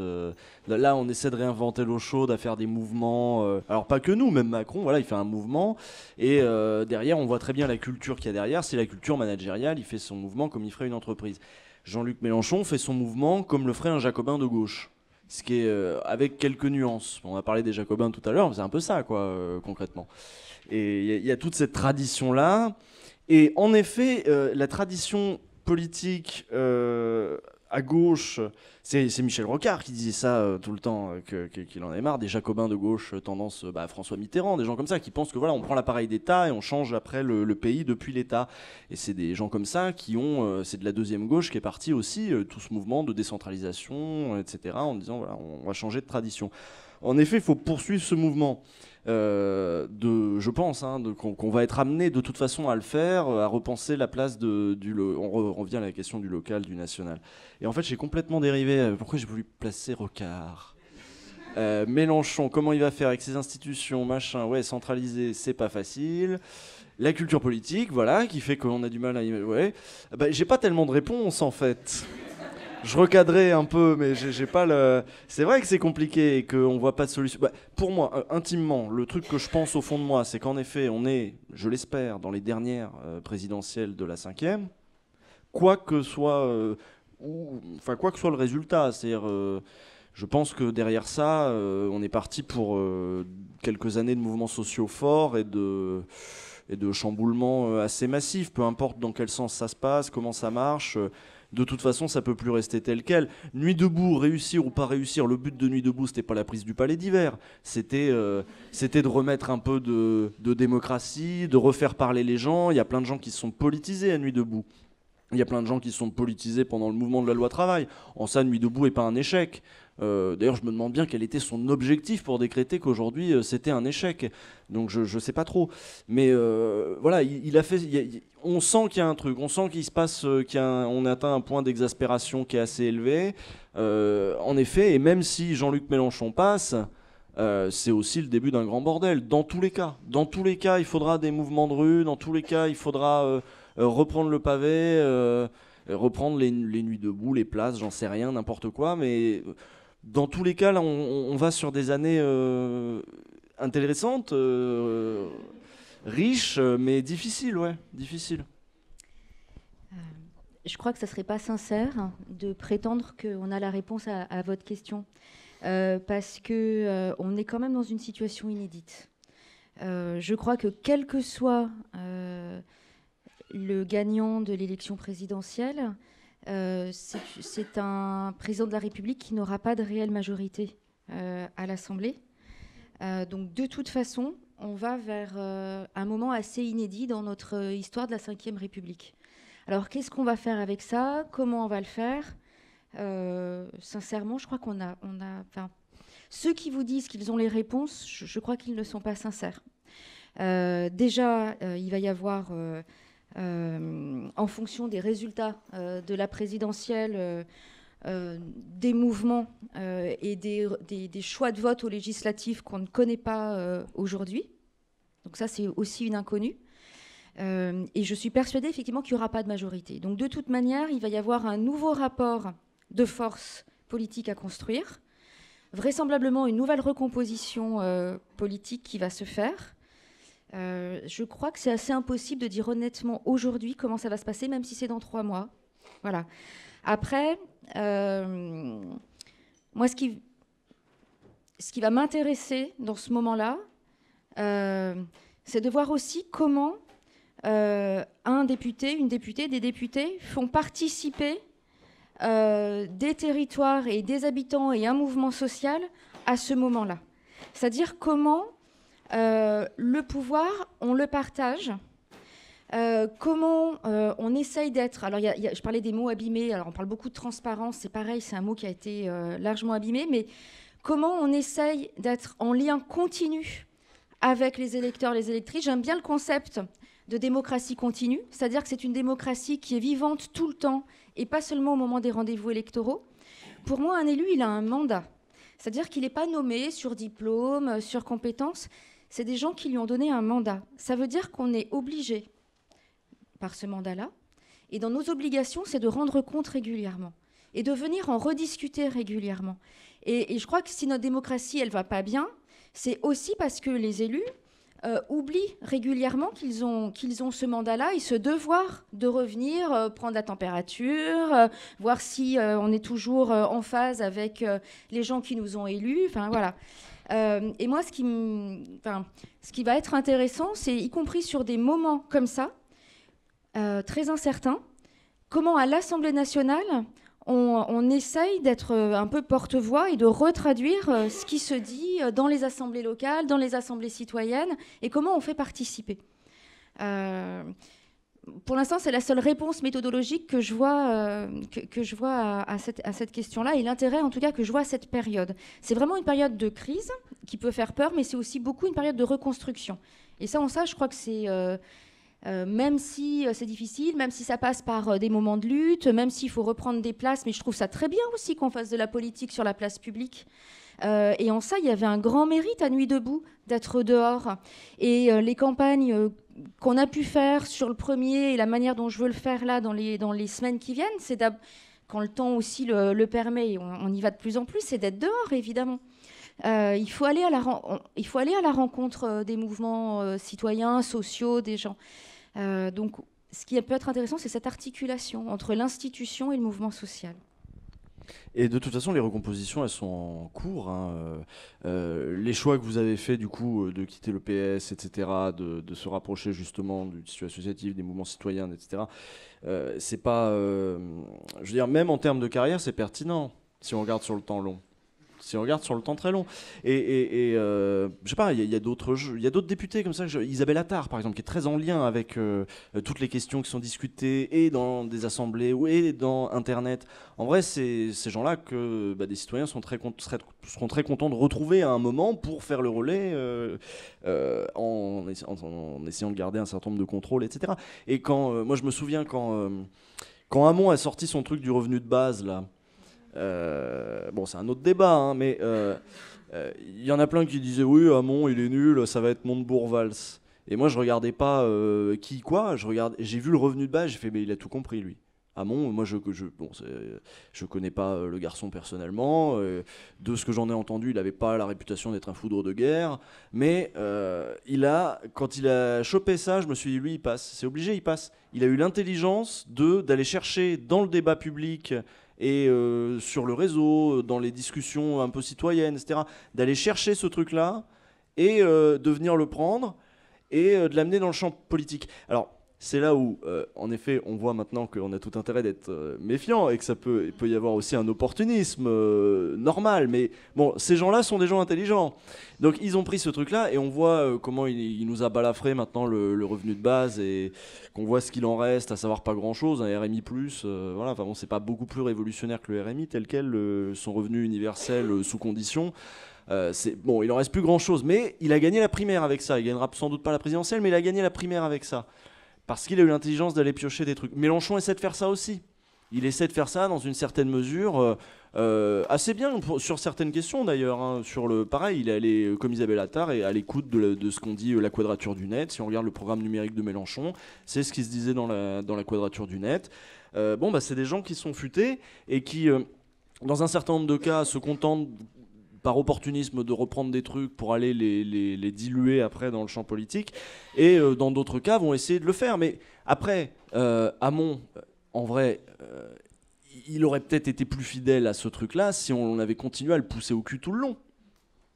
Enfin, moi, c'est pas ce que je souhaite, le revenu de base. Moi, je suis plutôt salaire à vie, mais bref. On peut imaginer d'autres choses, mais ce qu'il y a, c'est que tu peux pas juste porter tout seul un truc si t'as pas en dessous un mouvement qui te soutient. C'est comme ça que Corbyn a pris le Labour en Angleterre aussi. Il s'est constitué aussi une base. Ça n'a pas juste été un coup électoral. Lui, il a d'abord constitué sa grosse base en faisant adhérer plein de jeunes, et puis ensuite, il a pris le parti, quoi. Mais bon, c'est pas facile parce que lui aussi, il est dans cette même position où il a une bonne partie de l'appareil contre lui.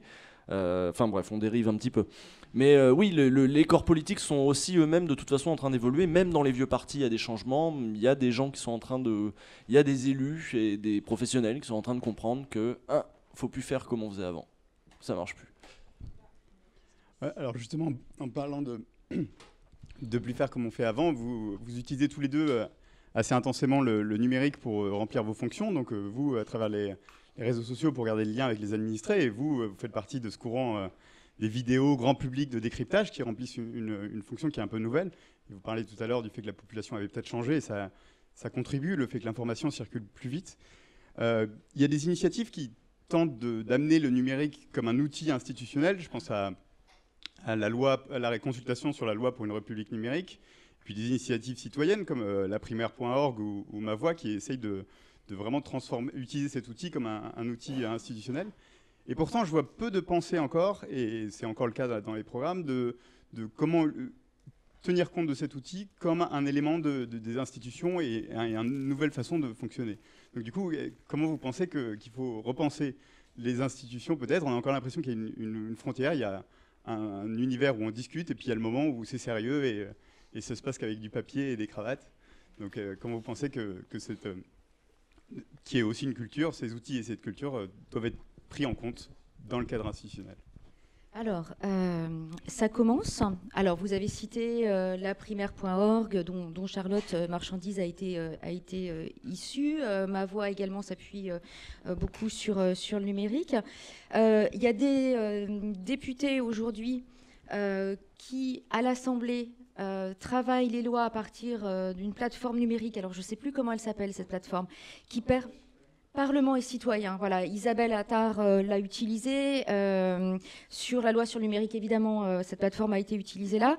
Et ça permet à des députés de tenir compte et de travailler les textes avec des citoyens qui s'intéressent à ces questions via le numérique. Donc, petit à petit et timidement, effectivement, ça commence à entrer dans les mœurs institutionnelles. En ce qui me concerne, et pour être très précise sur un sujet qui me tient à cœur, si je suis élue députée, ce que j'ai envie de mettre en place, c'est un conseil de circonscription des jeunes et des lycéens au niveau de la circonscription. Je vais commencer par là. Et l'idée, c'est les lycéens de la circonscription. Alors, l'idée, c'est que ce conseil soit représentatif des lycées, aussi bien privé que public, d'enseignement général ou technique, que ce soit sur la base du volontariat, et que sur cette base du volontariat, il y ait un tirage au sort pour qu'il y ait une équité entre les lycéens, entre ceux qui ont plus de réseaux, de copains, qui sont plus à l'aise pour parler, etc., et qu'il y ait aussi une représentation égale filles-garçons. Donc il y aurait tirage au sort parmi les volontaires pour qu'il y ait une représentation de l'ensemble des établissements partants et ensuite de l'ensemble garçons-filles, enfin voilà, qu'on soit le plus équitable possible. Et l'idée, c'est de faire vivre ce conseil de circonscription des jeunes, c'est-à-dire que je regarde avec eux le programme de l'année de la session parlementaire, que je regarde avec eux les lois ou les projets de loi, les propositions, les textes qui les intéressent, donc essayer de faire toucher du doigt concrètement à quoi ça sert la loi, à quoi sert le politique. Nous, jeunes qui ne votons pas encore et qui donc ne nous sentons pas forcément représentés ni associés, comment on s'inscrit dans le travail d'un député ou d'une députée, comment on donne notre point de vue sur un texte de loi qui nous intéresse ou nous concerne a priori. Et donc, je souhaite vraiment travailler des amendements, par exemple, avec eux, et ensuite les amener à l'Assemblée nationale au moment des débats. Bon, j'ai testé auprès d'un certain nombre de classes, de certains lycéens. Apparemment, il y a un intérêt pour cette proposition. Ce qui m'intéresse aussi, c'est de le faire vivre physiquement, concrètement, de tourner dans les différents établissements pour tenir ce conseil de circonscription. C'est-à-dire qu'il y a des jeunes de la Duchère qui viennent sur le plateau de la Croix-Rousse, des jeunes du 2e qui aillent à la Duchère. Ben voilà, qu'on fasse tomber aussi au sein d'une même ville des stigmatisations de territoire et que des jeunes d'une même génération puissent aussi se rencontrer, se parler, ce qui n'est pas forcément le cas aujourd'hui parce qu'ils n'ont pas les mêmes trajectoires, pas les mêmes lieux de socialisation aussi. Mais au-delà de ça, évidemment, je voudrais qu'il y ait une plateforme numérique. On va travailler avec un vidéaste, enfin en l'occurrence une vidéaste, pour aussi donner cet outil aux jeunes qu'ils puissent s'exprimer et le mettre sur une plateforme.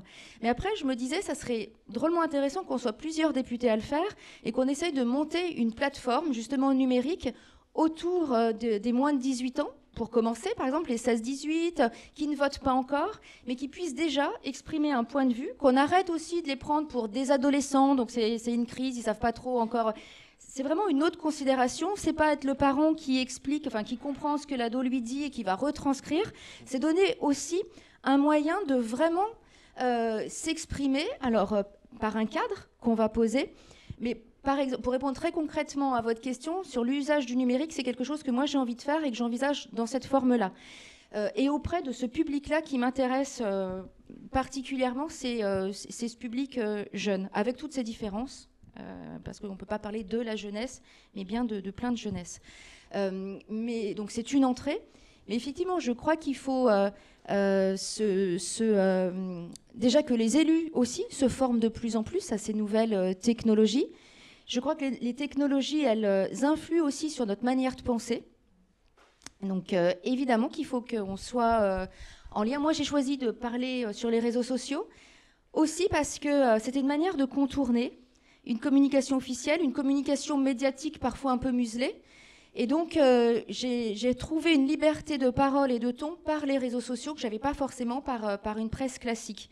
Donc, c'était aussi une manière de contourner des formats habituels et puis de m'adresser sans filtre aux habitants, de ne pas passer par un filtre qui est le média, le journaliste, qui va retranscrire mes propos plus ou moins fidèlement. J'avais envie de ce contact direct.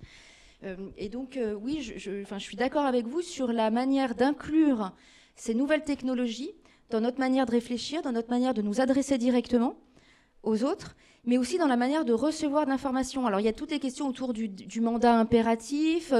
Moi, je parlais plutôt de démocratie continue, c'est-à-dire d'être toujours dans ce dialogue et dans cette écoute et dans cette remontée d'informations, de retour. Évidemment que le numérique, là, en termes de participation, de retour d'informations, de consultation continue, a un rôle à jouer formidable. Et je crois qu'on se dirige vers cette ère-là et ça me rend plutôt aussi positive et optimiste. Après, en effet, c'est pas la panacée totale. On a tous vu qu'en effet, on n'est pas la même personne sur Internet, pas sur Internet. Il y a pas longtemps sur Mediapart, je sais pas si vous regardez les lives Mediapart de temps en temps, ils avaient fait un plateau qui était tout à fait étonnant, dont les invités étaient, ils avaient pris les pires trolls de leur forum et ils les avaient invités en plateau. Vraiment, pour de vrai. Ils étaient tous adorables. Et donc, l'animateur leur dit, alors, vous postez à peu près 2000 messages par an. Et là, vous avez juste posté JLM 2017.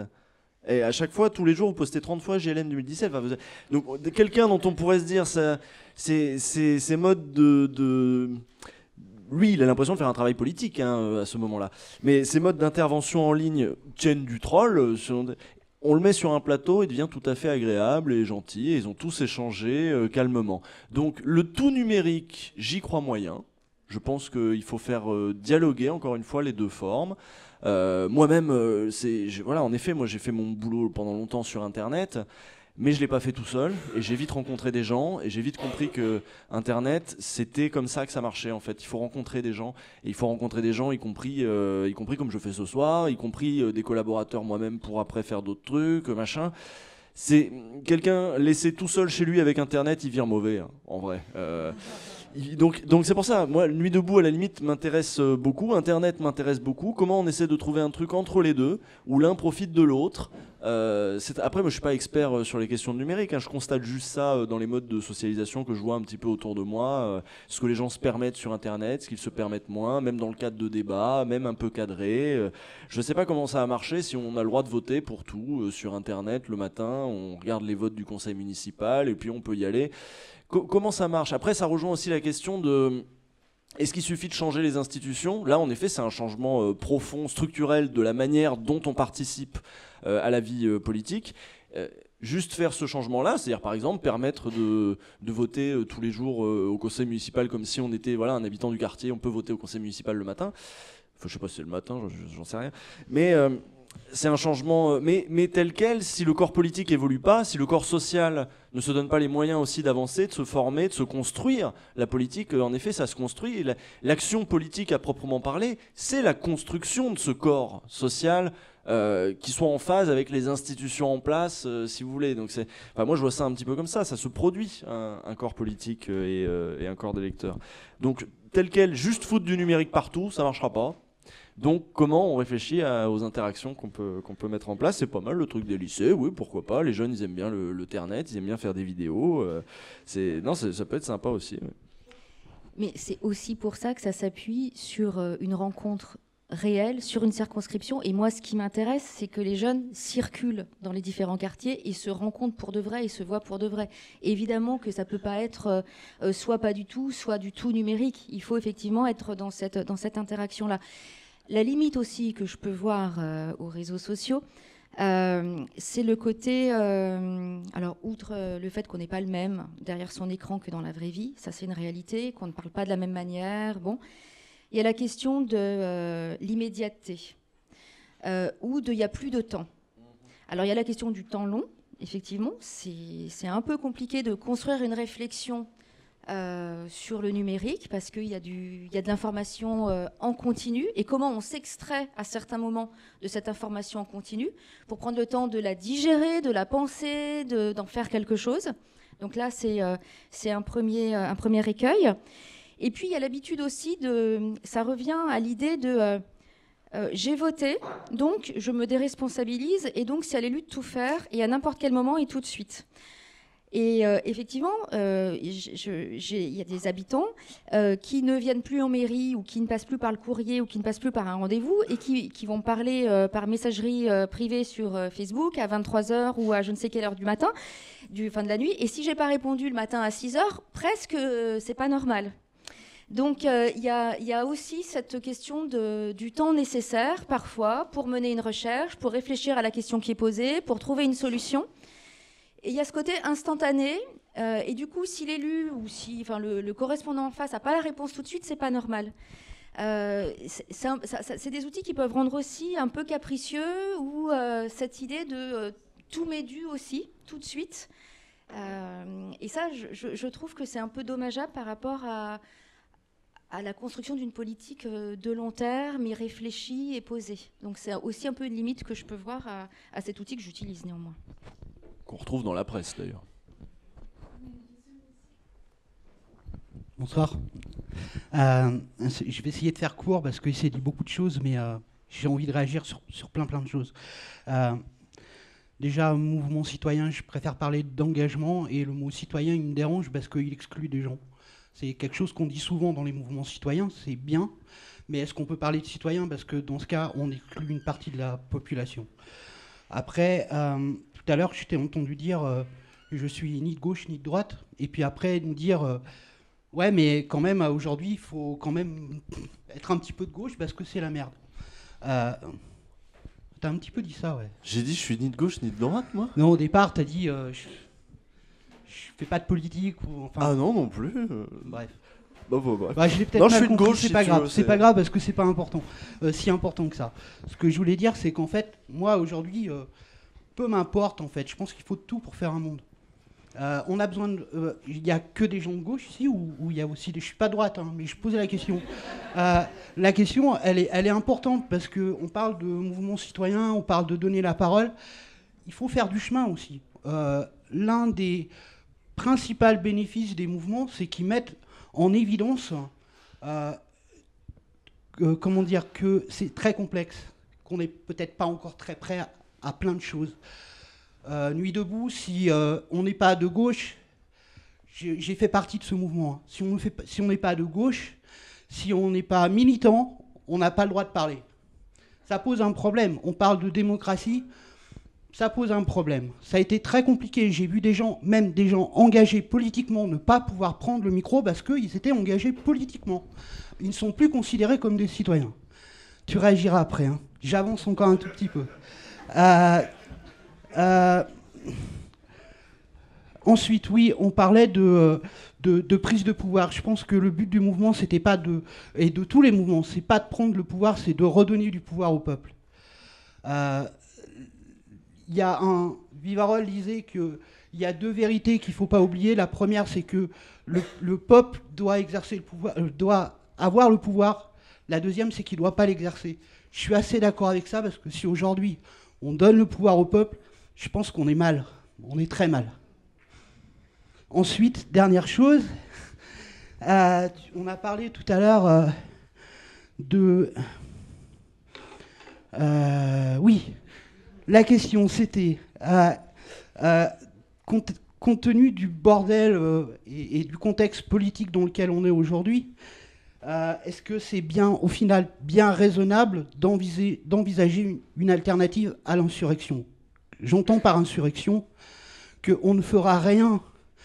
On peut faire 6, 7, 8, 10 républiques, peu importe. Ce qui est important aujourd'hui, c'est que les gens se réapproprient la chose publique. Ça sert à rien d'élire des gens comme Nathalie, ou si on n'est pas derrière. Elle peut se battre, elle peut faire ce qu'elle veut. D'autres vont faire d'autres choses. Si nous, on n'est pas derrière, on ne peut pas compter sur les médias, on ne peut pas compter sur les politiques, en tout cas en entier.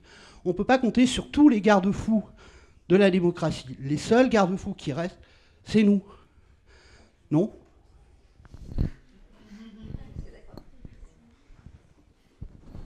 Oui, mais je l'ai même dit un peu plus tôt, en fait. On est tout à fait d'accord. J'ai pas dit autre chose un peu plus tôt, mais oui. Et quant au débat à Nuit debout, sur qui a le droit de parler, qu'est-ce qu'on fait aux gens de gauche, avec la moitié des débats à Nuit debout, c'était pour savoir qui avait le droit de prendre le micro. Mais c'est bien, en soi. Je veux dire, c'est bien parce qu'il a fallu qu'on fasse ces débats-là. Il a fallu que ces débats-là soient faits. Et que je pense que le prochain Nuit debout, il y a un certain nombre de débats qui seront déjà tranchés. C'est ça aussi, c'était que il y a une question de... La démocratie, en effet, c'est un truc qui s'apprend. Là, les gens se retrouvaient pour la première fois. Il y en avait qui débarquaient, qui n'avaient jamais fait de politique, qui n'avaient jamais même parlé en public, des trucs comme ça. Donc, il y avait tout à apprendre depuis le début. Alors, ils ont fait les codes de voilà, on fait ci, on fait ça. Mais concrètement, la prochaine fois, les gens le sauront, le truc de ça. Voilà, on a avancé. Et puis, ça a aussi servi à ça. Je sais pas trop, mais je suis assez d'accord avec la fin. Hein, quant au début, au début, c'était juste dire il faut être inclusif avec les gens de droite et pas trop dire qu'on est de gauche. Par exemple, moi, ça me dérange pas que des gens ils ont envie d'avoir une façon de vivre différente de la mienne. Ce qui m'empêche, moi non plus. c'est que moi, on m'empêche de vivre comme je veux. Par exemple, si je veux pouvoir avoir un jardin en centre-ville, j'ai pas le droit aujourd'hui, je suis obligé de me battre contre ça. C'est pas compliqué. Moi, je m'en fous que des gens aient envie de rouler en Rolls-Royce ou encore que. Mais c'est pas la même. Tout ce que je veux dire, c'est que c'est assez large. J'ai le sentiment qu'on est en train de dire la droite, elle est méchante et elle c'est le mal, et la gauche, c'est le bien. Je pense qu'il faut se dégager de ça. Et dire, on a besoin de tout. Il y a juste qu'on est une société, on a besoin de vivre ensemble. Non ? Oui, de toute façon, la démocratie, c'est le conflit. On peut pas dire, il y a pas de conflit et lisser les conflits. Je pense qu'on est notre démocratie, elle est en train de crever du fait qu'on a lissé les conflits pendant des années et que tout le monde était d'accord sur tout et qu'il y avait plus de droite ni de gauche parce que tout le monde était d'accord pour faire la même politique des marchés. On est en train de crever de ça. On a besoin de conflits. C'est les conflits, la démocratie. C'est comme ça donc y compris à Nuit debout. Voilà. Moi, je vois ça comme ça plutôt, à l'inverse.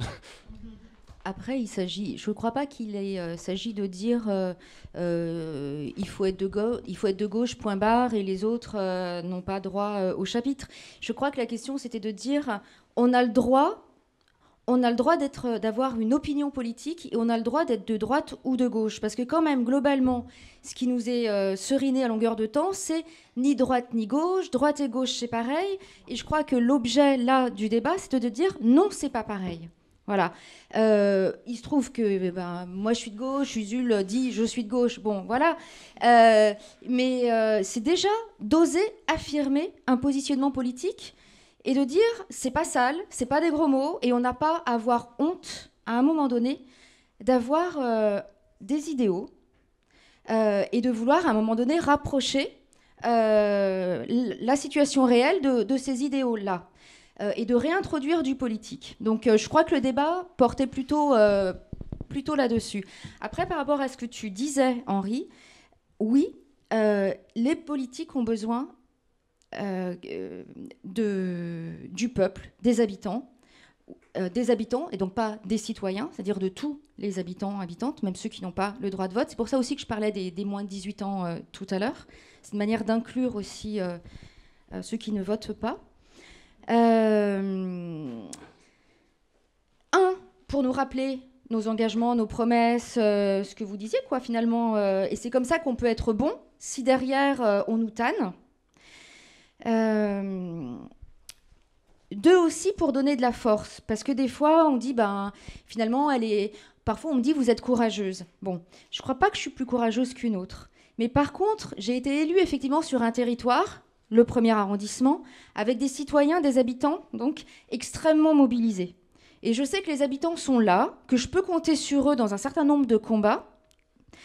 Et si ce n'était pas le 1er arrondissement, peut-être que je n'aurais pas forcément parfois le même courage, avec plein de guillemets, d'aller au conflit justement avec la mairie centrale. Parce que je sais que derrière, d'abord j'ai ce mandat-là, les habitants m'ont aussi un peu élu pour porter ce débat et ces valeurs et ces actions, mais aussi je sais que je peux compter sur cette force des habitants, des citoyens. Donc évidemment qu'il y a besoin parfois on dit on a les politiques qu'on mérite. Je crois que c'est un peu vrai aussi, c'est-à-dire que s'il n'y a pas les habitants derrière, on n'a ni courage, ni pertinence. Donc là-dessus, je suis vraiment d'accord avec toi. Ma question se situe à un niveau plus global. Je me demandais tout simplement à quoi servait la démocratie, en fait. Parce que concrètement, j'ai quand même l'impression que, bon, je pars d'un point de vue très personnel, c'est-à-dire que je viens quand même d'un pays où c'est la même famille depuis 50 ans au pouvoir, donc on sait que ça, ce n'est pas la démocratie. Mais en France, on sait à peu près ce que c'est la démocratie, c'est-à-dire qu'on a le droit de voter pour ses élus. Effectivement, il y a les contraintes qui font qu'on ne vote pas précisément pour celui qu'on veut, mais j'ai du mal à voir, comment dire, le problème, en fait. C'est-à-dire que j'ai quand même le sentiment, au fond, que la réunion qu'on a là, c'est entre des gens qui ne sont pas contents de la démocratie actuelle parce qu'elle ne les arrange pas. Et ça, c'est parce que j'ai le sentiment que, globalement, les gens sont plutôt satisfaits de la situation actuelle et qu'il n'y a que ceux qui sont dans cette salle ou globalement ceux qui s'en foutent, qui ne sont pas, voilà, qui ne courent pas après après ce genre de débat sur on fait la démocratie comme ci, comme ça, il y a plus de gens qui participent, mais qu'est-ce que ça changerait? Sachant que la plupart des gens, de toute façon, n'ont pas envie de sacrifier le peu de choses qu'ils ont accumulées depuis un certain nombre d'années. Donc qu'est-ce que nous, on peut offrir dans cette salle à ces gens qui ne veulent pas tout simplement voter contre leurs intérêts? Parce que moi j'ai le sentiment que tout le monde vote pour ses intérêts aujourd'hui et que ça ne donne aucun résultat positif de toute façon. Donc à quoi sert la démocratie si c'est pour la contester maintenant qu'on ne gagne pas, en gros? Merci.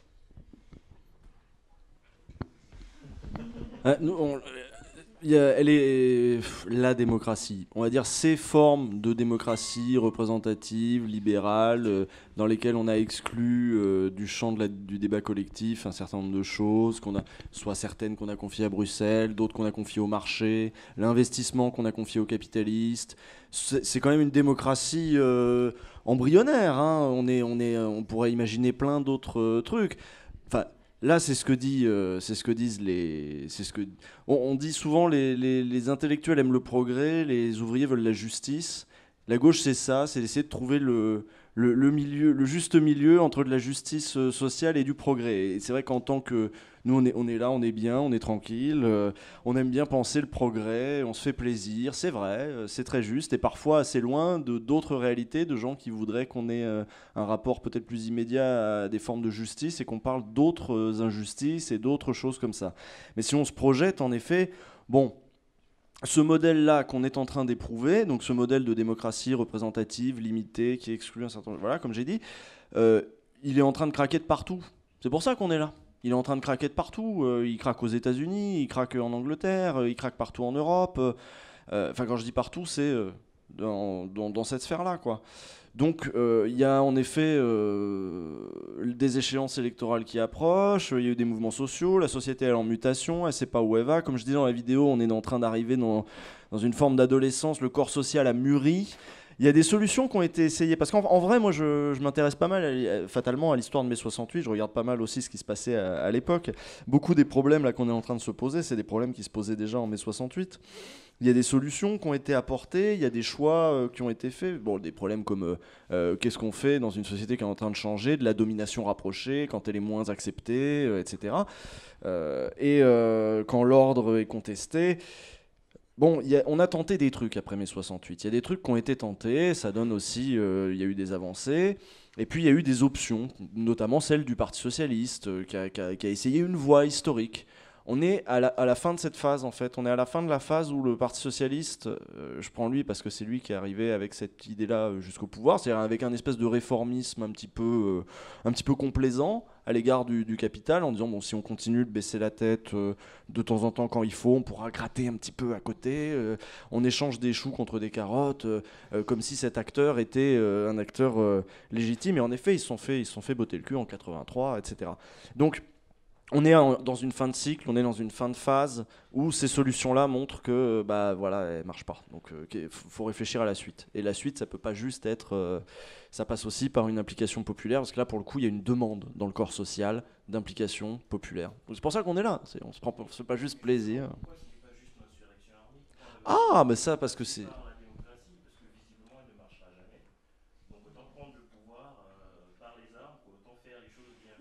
Alors. Tu penses bien que je me suis déjà posé la question. Je m'intéresse pas qu'à 68, je m'intéresse à Cuba, je m'intéresse à plein de trucs. Bon, ce qu'il y a, c'est qu'il y a un niveau de violence générale dans la société qui est très bas. Ce qui fait que quand on regarde les émeutes, les soi-disant émeutes, je sais pas, en centre-ville pendant la loi travail, machin, on regarde ça du point de vue de n'importe quel autre pays, c'est gentil, quoi. On se jette des trucs, ça va, quoi. C'est un simulacre d'insurrection, ce qu'on fait chez nous. On reprend des formes anciennes, on se défoule, etc. Mais c'est pas... En effet, on sort pas les calaches, pas tout de suite. Mais je pense que notre corps social a mûri aussi dans ce sens-là, vers un niveau général de... Et quand on nous dit qu'il y a de plus en plus d'insécurité, il y a des armes dans les banlieues, etc. Regardez le nombre d'homicides, regardez la courbe au fil des dizaines d'années. Notre société est relativement pacifiée, on ne gère plus nos rapports sociaux comme ça, directement en se tuant. Donc on essaie de trouver autre chose. C'est plus lent, mais bon. Mais tu vois, on a gardé quand même le simulacre d'insurrection qui est très sympa aussi, et qui fait des blessés aussi, et qui peut même faire des morts aussi. Si vraiment tu tiens à ce qu'il y ait des morts, il y en a des morts quand même chez nous. Mais c'est vrai que c'est sans doute moins élevé qu'avant, ouais. Et c'est pas plus mal. Pour rebondir sur ce que tu dis, oui, il y en a des morts, il y en a notamment par les violences policières, et on en a encore vu récemment, et il y en a malheureusement des beaucoup trop nombreux. Ma question, elle était justement, en attendant cette 6e République dont on parle, voire la 7e qui serait complètement citoyenne et s'en est partie, ma question, elle est un peu comment on s'y prend, parce que finalement, aujourd'hui, avec les règles actuelles et dans les élections qu'on aura demain, présidentielles et législatives, mais pour les futures, les règles sont celles de la 5e, avec un accès aux médias essentiellement pour les partis traditionnels et dominants, avec un accès au financement aussi des partis politiques qui régentent un peu les élections, et au niveau local, beaucoup de partis sont enfermés par ces règles de financement. Comment est-ce qu'on s'y prend pour arriver à cette 6e et cette 7e République ? Tu parlais tout à l'heure du Parti communiste qui représentait et qui était lui-même ouvrier fut un temps et qui aujourd'hui n'arrive même plus à les représenter. Comment on fait aussi sans financement et seulement avec les médias sociaux du coup pour aller toucher les plus pauvres de la société, les plus exclus, ceux qui ne sont pas sur les réseaux sociaux, ceux qui habitent dans les campagnes, ceux qui habitent dans les quartiers populaires, pour arriver à les mobiliser autour de ce projet finalement très sympa, très citoyen, mais très urbain et très branché sur Internet. Très concrètement, je viens ici parce que j'ai rencontré Nathalie tout à l'heure et je porte la candidature, une candidature collective.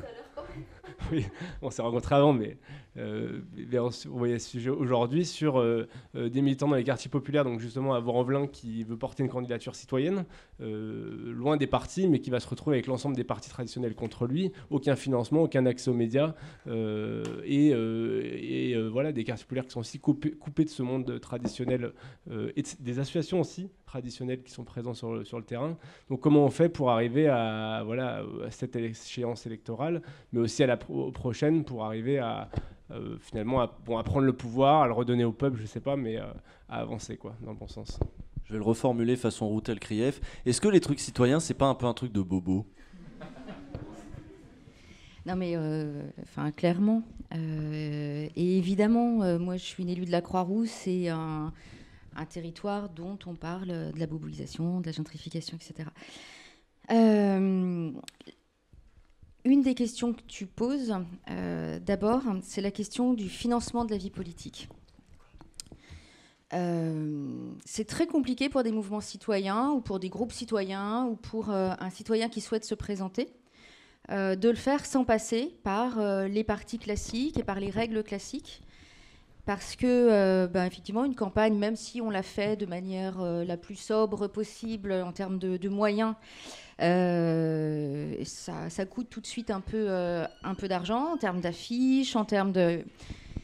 Et aujourd'hui, seuls les partis politiques sont financés et peuvent financer une campagne. Par exemple, le GRAM, qui est une association, et on refuse d'être un parti politique et donc d'avoir une association de financement, ne peut pas supporter ma campagne aux législatives parce qu'une association n'a pas le droit d'aider un candidat. Sinon, c'est une personne morale qui aide un candidat, et ça, c'est interdit par le code électoral. Donc, c'est très compliqué pour des candidats citoyens de ne pas être adossés à un parti. et donc de rentrer dans des formats classiques. Donc c'est compliqué de faire autrement, différemment. Ou alors il faut avoir les moyens de le faire. Moi, je suis allée voir, par exemple, ma banque.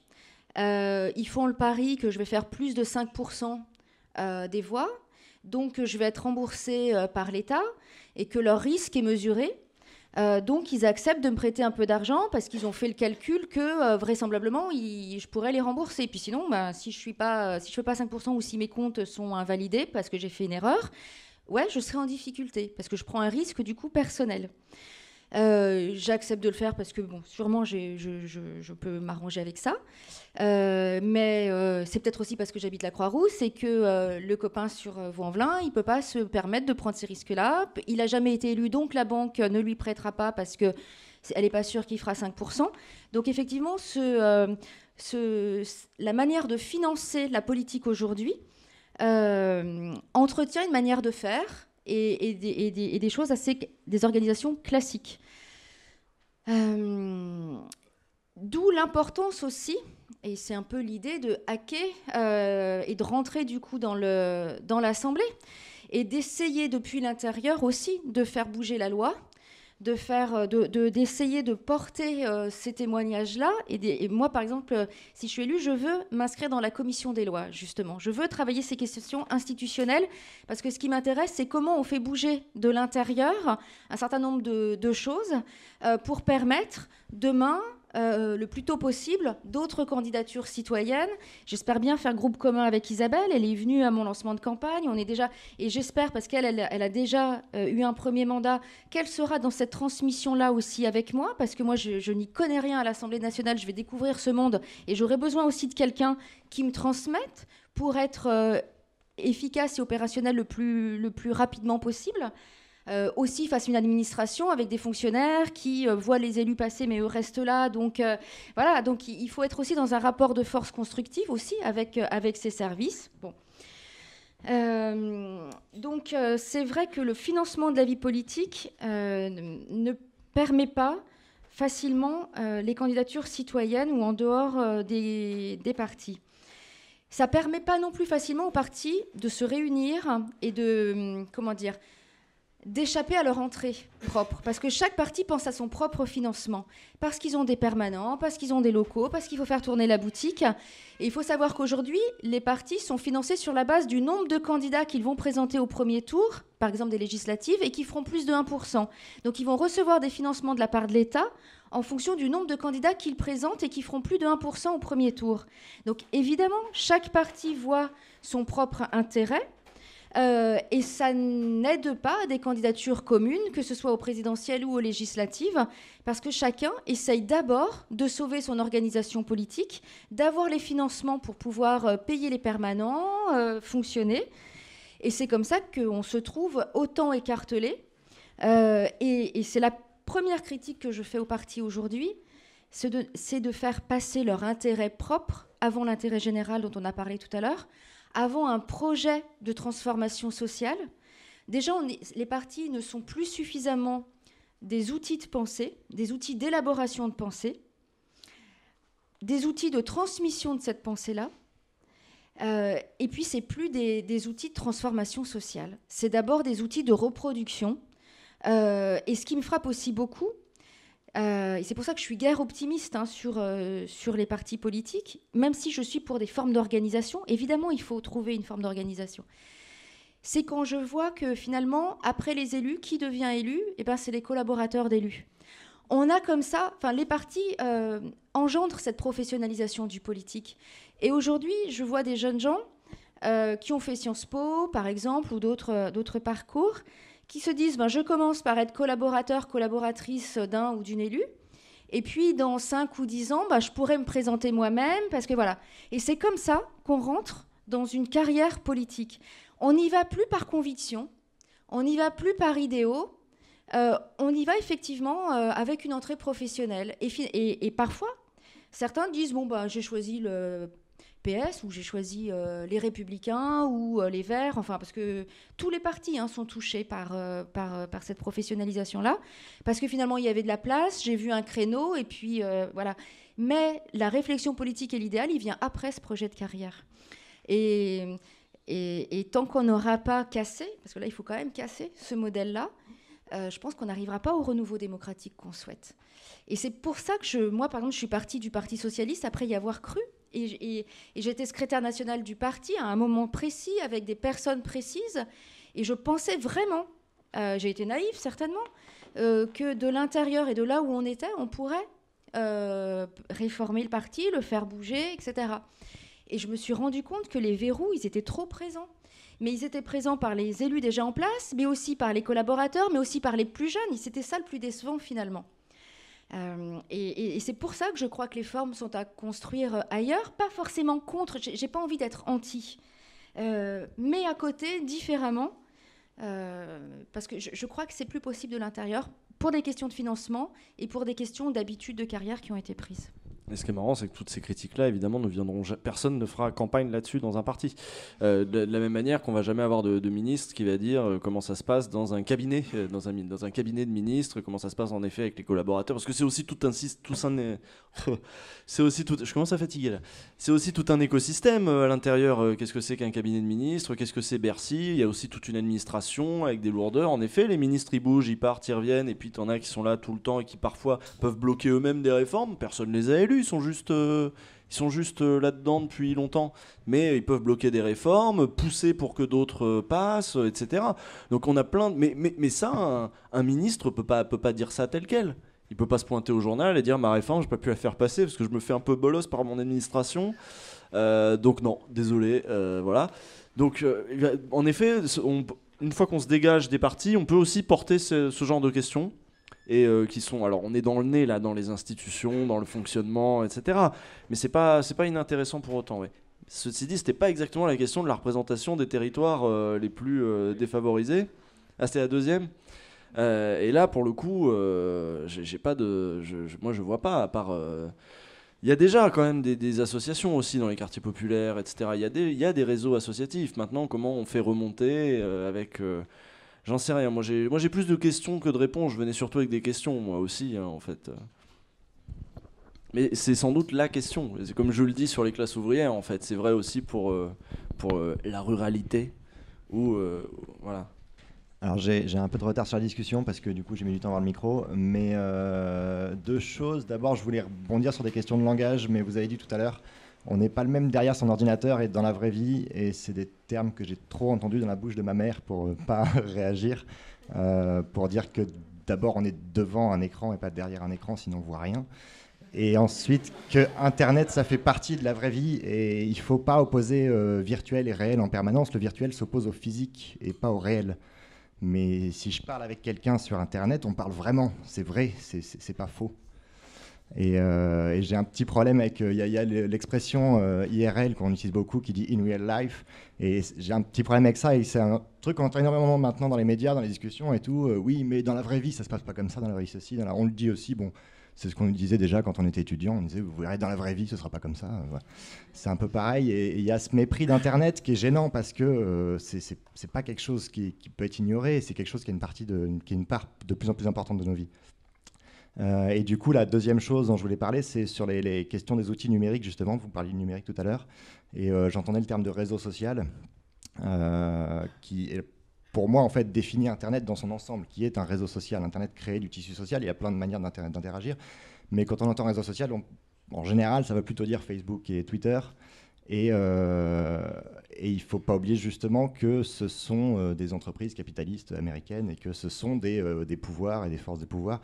J'ai entendu, alors je ne sais pas si c'est vrai, que Mark Zuckerberg nourrissait maintenant des ambitions présidentielles. Donc voilà. Et alors, je peux comprendre, par exemple, que des candidats utilisent des outils comme Twitter parce que c'est là où ils peuvent toucher les gens, où ils peuvent toucher les journalistes. Quand je vois que les ministres du gouvernement qui sont déjà en place utilisent Twitter pour des communications officielles, ça me fait peur. C'est pas normal que ce soit une entreprise privée américaine qui gère la communication de nos ministres. C'est quelque chose qui devrait faire réagir et ça me gêne. Parce que les ministres, s'ils vont sur notre plateforme, les journalistes suivront. Enfin, on veut savoir ce que disent nos ministres, donc ils peuvent choisir la plateforme. Ils ont le choix du terrain et ils font le choix de rester dans les carcans. Voilà. Et donc on parlait d'agir par nous-mêmes et d'action militante et fermer son compte Facebook, c'est déjà une manière de lutter contre le grand capital et de leur faire gagner un peu moins d'argent. Alors, c'est d'autant plus vrai ce que tu as dit au début que moi-même j'ai été dans ta position à devoir expliquer mais non c'est pas deux mondes distincts, c'est le même et tout. Je me suis trouvé à faire ça même sur un plateau. Mais oui en effet, et en fait on voit juste qu'il faut changer de mots, faudrait qu'on ait des meilleurs mots en effet. C'est pas pareil physiquement que numériquement, mais tu vois c'est moche, non c'est pas terrible. Faudrait réfléchir à ça. Ouais. Et oui non t'as raison aussi sur toute la critique. T'es très quadrature du net aussi du coup. Voilà. Bah, tu vois ça progresse, ça monte un peu dans le débat public maintenant ces questions-là.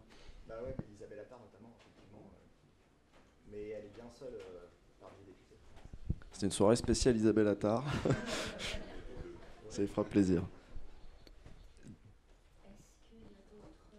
Du coup, nous, ce qu'on voulait proposer, parce que ça fait quand même déjà un peu de temps, et comme il fait un peu chaud et un peu soif, visiblement, et que peut-être on a envie de passer aussi à des discussions plus informelles. Du coup, on va s'arrêter là au niveau des questions. Bien entendu, si vous voulez rester papoter, c'est avec grand plaisir que nous restons ouverts. Je ne vous redis pas tout ce que je vous ai déjà dit par rapport au trottoir, mais essayez de l'avoir en tête.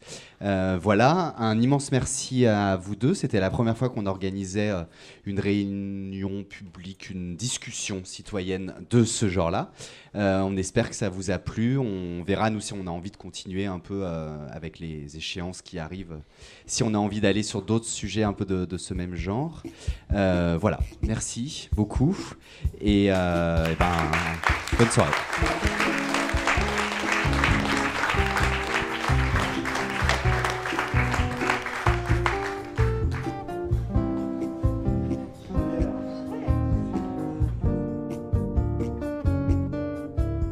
Car comme l'a dit Big Boss à l'agent 120, un homme n'a pas besoin de connaître l'avenir, il le crée.